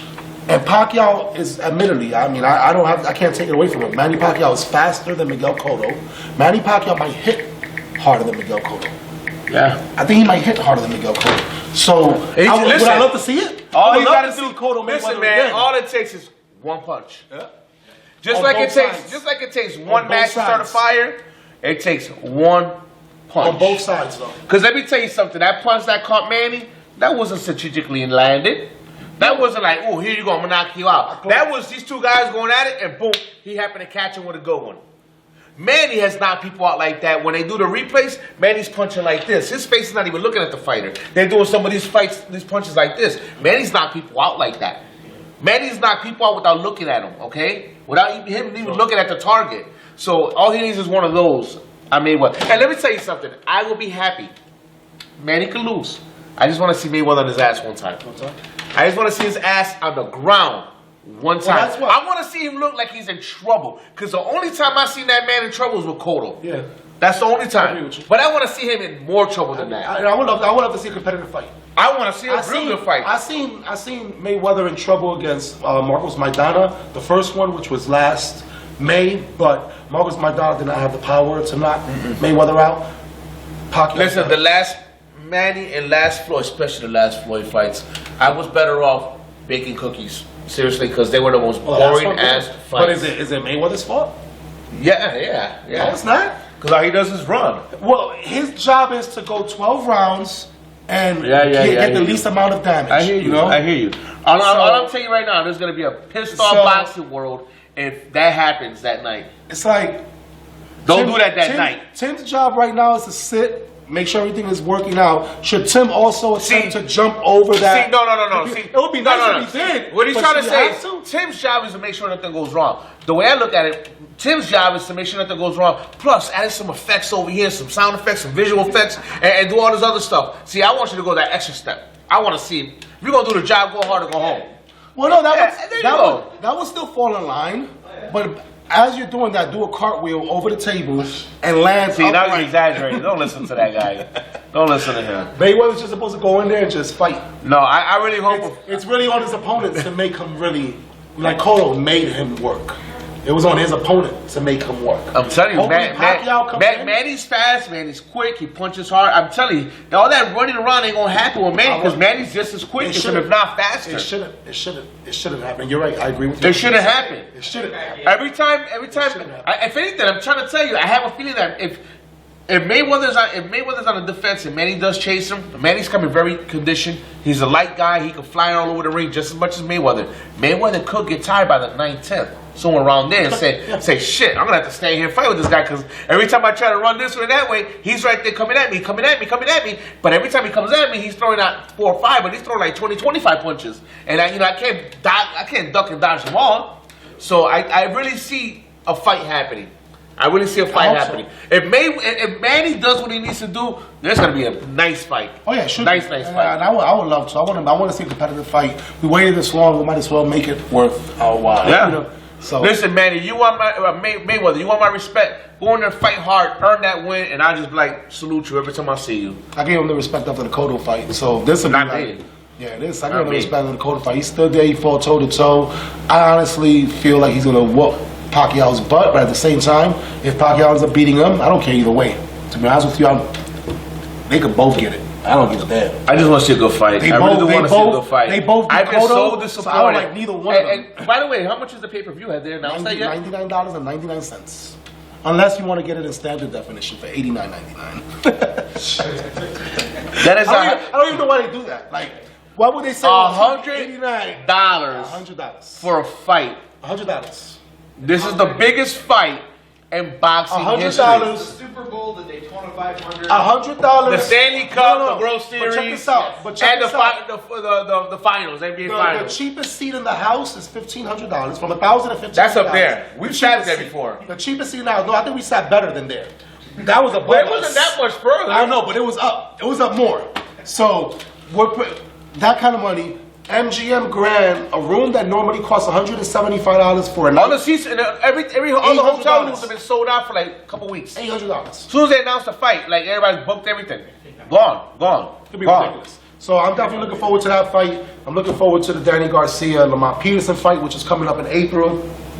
Lucas Matisse and Provatnikov over at Turning Stone. Mercedes is doing her thing the same exact night. Looking forward to that. I'm not going to be able to be at both places at one time, so I will be at Turning Stone. But I'll be at Mercedes. He'll be at Mercedes. So we'll have live coverage from both. And then ultimately, we have on May 2nd, Pacquiao Mayweather. Then we come back. No. Then May 10th or May 9th, we have Canelo Alvarez and Canelo Alvarez. Is that the De La Hoya promoted fight? Yeah, it's Canelo's. I'm saying, is that the? It's Canelo. Is that the one that's gonna be on regular TV or? No. Danny Garcia, Lamont Peterson is. Canelo is fighting. Who the hell is Canelo fighting, man? But Canelo's fight's gonna be good, and then a week later at the LA Forum, we're gonna see Willie Monroe fight freaking Golovkin. I mean, that's a month and a half of. Canelo Alvarez, James Kirkland. Yep, James Kirkland. Which James Kirkland a few years ago would have whooped Canelo's butt, but James Kirkland, he went to jail. He went through different trainers, so I don't think it's gonna be as great of a fight. But It's funny you say that, should be jail. interesting. There's a new documentary out called Champs. What is it, boxing? Yeah, it's jail? it's really good. It talks about the lives. It's overall in general boxing, and they talk about the sport of boxing is the only one that doesn't have you know how like the a union doesn't have a 2 union. minutes, but I gotta pee. It doesn't have a union. Boxing is the only sport that doesn't have a union for their competitors. None of them. So it's a story. It has Hopkins in it. It has Tyson and Holyfield. And it talks about their journeys and their stories and all that, and other ones all together. But it talks about the trauma that these boxers have and they get, and there's nothing that really supports them, takes care of them after the life of boxing. It's a really good documentary. Have you seen the Ali one? Yes. Yeah, that's good. That one's good. There's a couple of them out there about Ali, but that one was pretty good. Well, this new one called Champs is pretty good. You're talking about the one with Will Smith, right? I don't know if I want to throw you with his phone or mine. But you, I know what you're talking okay. about. I don't fuck with me on TV, man. What the hell's wrong with you? No, but Expect that from me. I was like, what the hell is that? I was like, you know what? Hey, what do you think about Friday Night Fights coming back? All right. On NBC. It's way long overdue. Right. And honestly, if anything is helping, is the sport of boxing. The sport of boxing is gonna die after Mayweather days. After Mayweather, there's only like maybe 4 or 5 fighters that nobody's trying to get into the sport of boxing like they are in MMA. Right. Well, give it another 40, 50 years, honestly, and if it keeps going the way it's going, boxing is going to be very minimal compared to what MMA can be going. If they just keep transitioning the way they are, boxing is going to be very. Like I'm saying, we might be witnessing seriously the twilight of boxing right now. Have you seen? I know the reemergence. The twilight. I want to say Russia. Team MMA. What? I saw that. Yeah. Team MMA. It's Everybody's in the ring. like 5-on-5. They've got 3-on-3s, 5-on-5. Yeah, that's, you Is know this why? real? Because you know why? Because MMA is closely associated to wrestling, so why not? Wait, they got Do that. 5 guys Royal against 5 guys in a real fight? All of them in the ring at the same time. They just start pulling each other, and then all of a sudden They can gang up on one and another. then 2 gang up on another, and then they start ganging up on each other. That's ridiculous. That's Well, stupid. it's- I'm sorry. Yes. Yeah, no, there's no. People can get killed like that. Yep. Dude, that's no. Yeah. No, is there a ref in there at least? Yeah. Is there at least 5? There's 3 refs? Yeah. Yeah, that's ridiculous. Where is this at? That would never happen. I saw it. That would never It's happen. called in boxing. TMMA. Team MMA. Yep, that would never happen in boxing. Yeah. No way. And it's just. You're right. It's ridiculous. I mean, No, that's dangerous. When you say that, and I know we're gonna close up soon, but when you say that boxing is in its twilight, it's weird that you would say boxing is in its twilight when there are 20 fights scheduled this year for NBC. There's another 15 to 20 fights scheduled. See, if you for were Spike here, TV. you would understand why I said that. We're talking about a fight. If you were here, you would understand why I said so that. I wasn't here. I was. All right. So why don't you get to the root of why I said that, then assume why I said that, Because and you've been start saying trying to that for a correct me. long time. No, but You've been saying that a long all right, time. but you don't even know why I brought it up now. But I know why you brought it up in the past. Okay. Say what you said. I asked him, what do you think about bringing the fight night back, Friday night fight nights? I said it's long overdue. They should have honestly. Listen, man. Friday Night Fight back in HBO, Showtime, they got money. What are you talking about? ESPN does Friday night fights. So what are you talking about? No, actually the freebie ones on. Yeah, like how fights used to be. They're on freaking Saturday nights. What are you talking about? Not everybody has the ability to watch ESPN and stuff. No, NBC does it every other Saturday night. Since when? Now they are. What are you talking about? They just brought it back. They just brought that back. That's what I'm saying. That's what we just Since saw. when? On NBC. That's what I'm saying. last month. That's my whole point. So what's your point? And you're saying boxing is dying because of that? You see, it's like talking to like. You're killing me. You're killing me. All right, help me understand. I'm all gonna right. be quiet. I'm gonna be quiet. Yeah, if you could just Go ahead. shut up. Okay. Go ahead. Yes. He's asking. Listen, I grew up in an era where boxing was only could be seen NBC, ABC, whatever. Yeah, Saturday the nights. primetime channels. Yeah, All right, prime 9 channels. o'clock at night. Those companies are the ones they own other companies like HBO Cinemax, right? They're huge companies. I don't know why they never. I don't think they had anybody in the sports division even caring to fight for something like that. And maybe there's more money. And maybe boxing probably saw there's more money in it for us going, with a paycheck. Maybe whatever the politics and the money is, whatever. But when they took that away, they only brought it to a select household. Not everybody got to go to someone's house or the bar. Not everybody can afford cable or pay TV. Exactly. All right. Agreed. But people who grew up on boxing always seen it on regular TV. Before that, they heard it on the radio. All this was free. As long as you had a TV or radio, you heard it. No problem. Yeah. Boxing was, it took 200-300 years to get where it's at, but look where we're at right now. The biggest fight of ever. Oh, yeah, I agree. But, in my opinion, we have not had a competitive heavyweight division, which is, by the way, the only division really anybody talks about in boxing. Always has, since the beginning. Heavyweight. It's always been the heavyweight then, okay? We have not talked about the heavyweight division in about 2 decades. Minimum. 2 decades. We had a couple little fights here and there, but nothing like the Tyson era. All right. In my opinion, this is my opinion. Your opinion is good, but I'm going to Okay. state a fact in a second. Okay.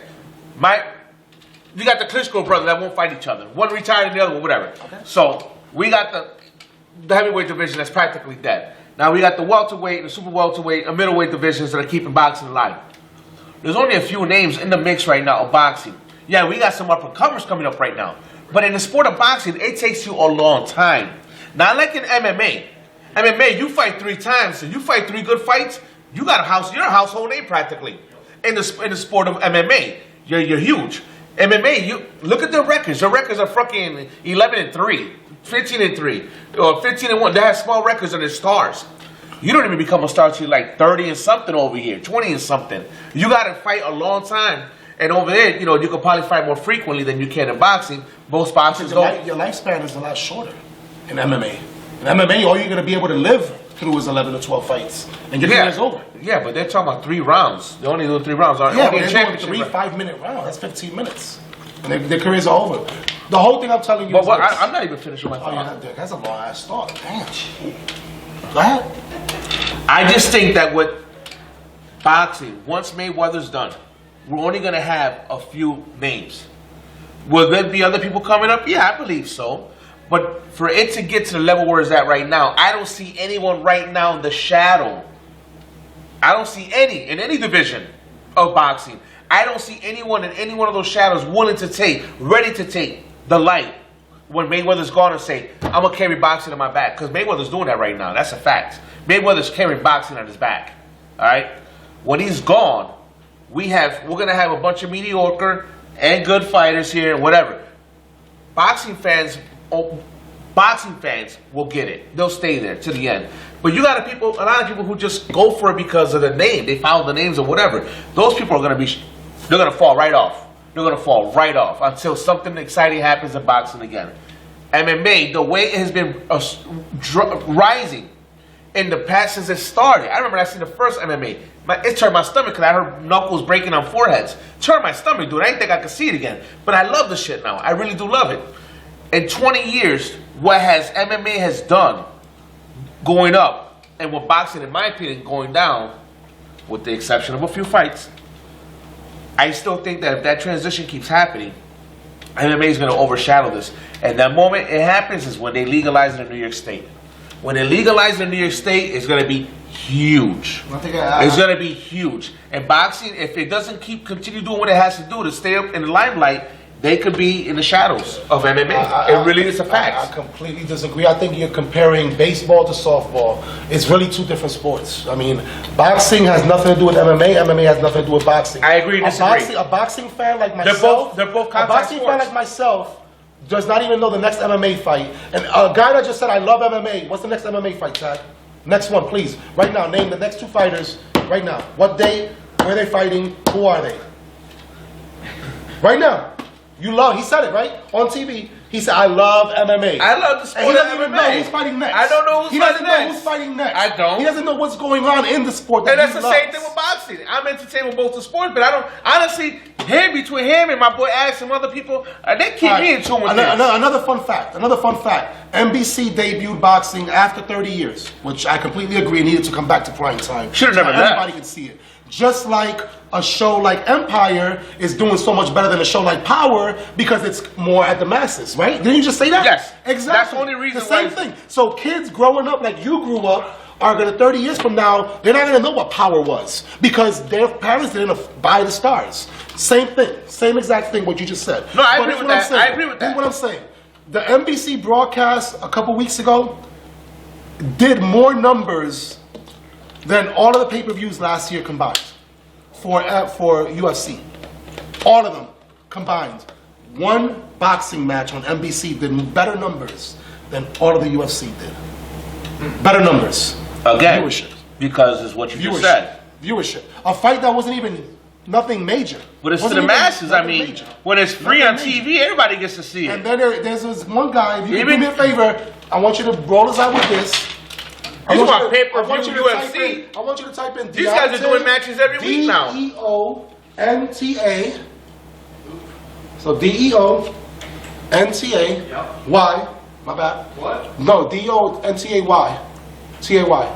So T-A-Y, Wilder, and then type in Ultimate. Oh, just do that, and it should come up. Yeah, right there, right there. Yeah, play that for here, because you're talking about heavyweights. There's a 22-year-old gentleman named Deontay Wilder who's calling out both. Yeah, I heard about this guy. They don't want to touch him. I heard about this He's guy. knocked out. He's 29-0. And guess how many people he's knocked out? 29.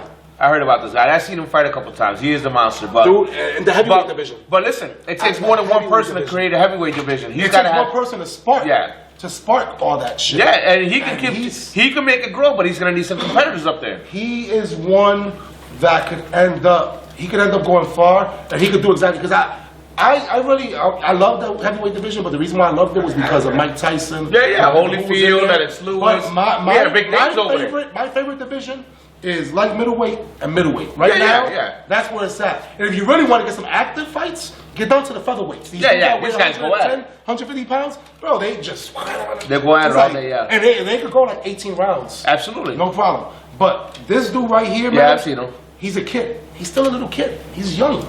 This kid is not even nowhere near where he should be. And he's knocking people. Like, look, my dude's he's having convulsions. He was just having convulsions in the ring. No, I see this guy. This guy's a monster. He called out the Klitschko's. The Klitschko's was like, no, look, my man's like, hit me. Mira como mama. So that's what I'm saying, though. It's boxing is not dependent on one or two people. But see, yes, this man. Here's a crazy thing, and this could be a fact. This guy can go hit this next 10, 15 years fighting the heavyweight division, but unless someone big, equal to his name, can come up and challenge him, he could reign like the Klitschko's did for the past 10, 15 years. Nobody can cover it but them. Because nobody in the heavyweight division, until now, when these guys already passed their prime. That was his last fight right there. The dude that he's fighting right there is a beast. A beast. Yeah, this guy was talking smack to him. He's a beast. And he got the crap beat out of him. It was like ridiculous. But like I said, boxing, yes, Mayweather is the one that's ruling boxing right now because he's made it all about money. He's made it about the glamour and the glitz. But the beautiful thing about boxing is that every single week, no matter if it's HBO, now NBC, thankfully, Spike TV, Showtime, or just regular like Spanish TV, Telemundo, Telefutura, there's always boxing going on every single week. And some of those matches, I think, are better than some of these freaking main events. But as a boxing fan, you have to follow that. You have to follow it. You have to follow it. Just like MMA. You have to follow it. And that's the thing. MMA, you have to follow. But MMA is different because MMA you can't catch on regular TV. Yeah, they do that now. Spike TV every now and then. No, I think they have it actually on regular TV. Even when they play it, it's not something that I don't think that is really advertised to the point where, to me, like, they always say, right, if it's on Facebook, it's official. I don't ever see, the only thing I ever see on Facebook about MMA is UFC 175. Come to this bar, like especially if Edgar or Edward. Well, that's because you don't have anybody in your Facebook friends that are talking about it a lot. Now, if you were associated with a lot of people that were into MMA, you would see them talk about it.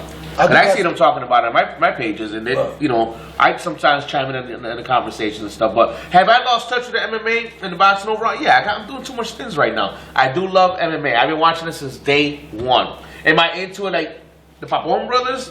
No, those guys are more into it than I am. These guys are way more into it. They're telling me about the up-and-coming guys.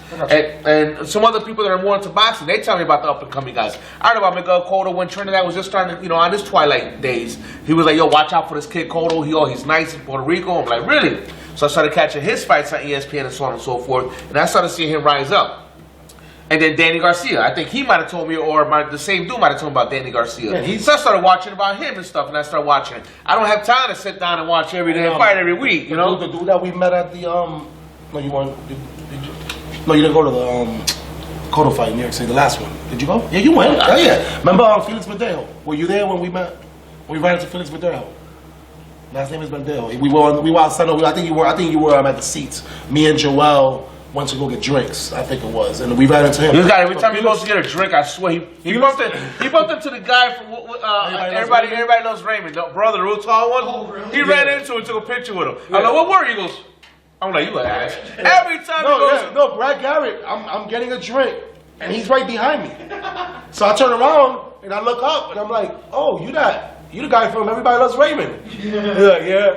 I'm like, oh, all right, let's take a picture real quick. I'm gonna caption it. Everybody loves Raymond except us. But but Felix Verdejo right now, I think he's like, I want to say he's 19, 20 years old. They're comparing him to the next Trinidad. Straight out of Puerto Rico, knocking people out. That day that we went, he actually knocked out dude like in one round. Knocked dude out. And that's when I start to pay attention, you know? Bringing him up slow. You can't make a name just because someone just jumps into the sport from Puerto Rico. They're in their first 5 fights. You can't jump on it. You have to see them by the 10th or 15th fight, and they're undefeated, and they're making a name. Yeah, exactly. Like all these guys. They're by the 10th. By the time they're 15, reaching 20, they're making noise. As long as they're fighting real fighters. Real fights. Not no tuna fights or set catch weight fights or nothing like that. Real fights, and then that's when they start coming up. That's when I start paying attention. I don't got time to be following them from the beginning of their career to the end.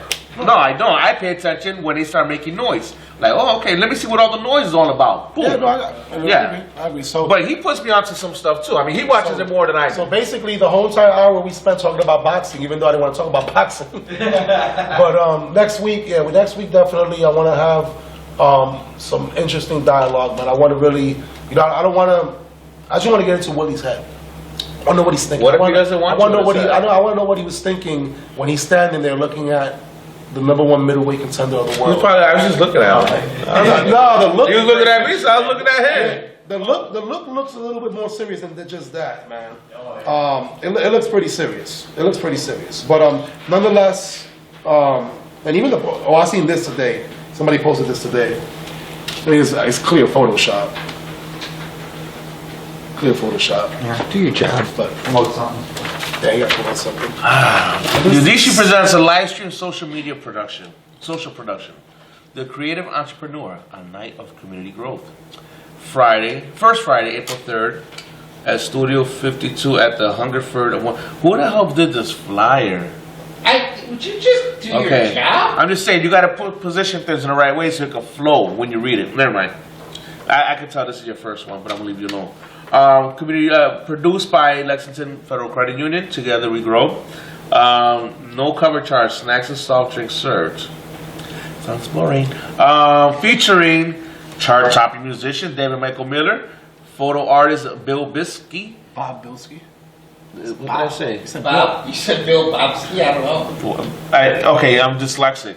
Bob Bilski, an artist of legends, Narita Vasquez. Doors open at 4 for community networking. Production begins with entrepreneur stories at 6. Stories, yeah.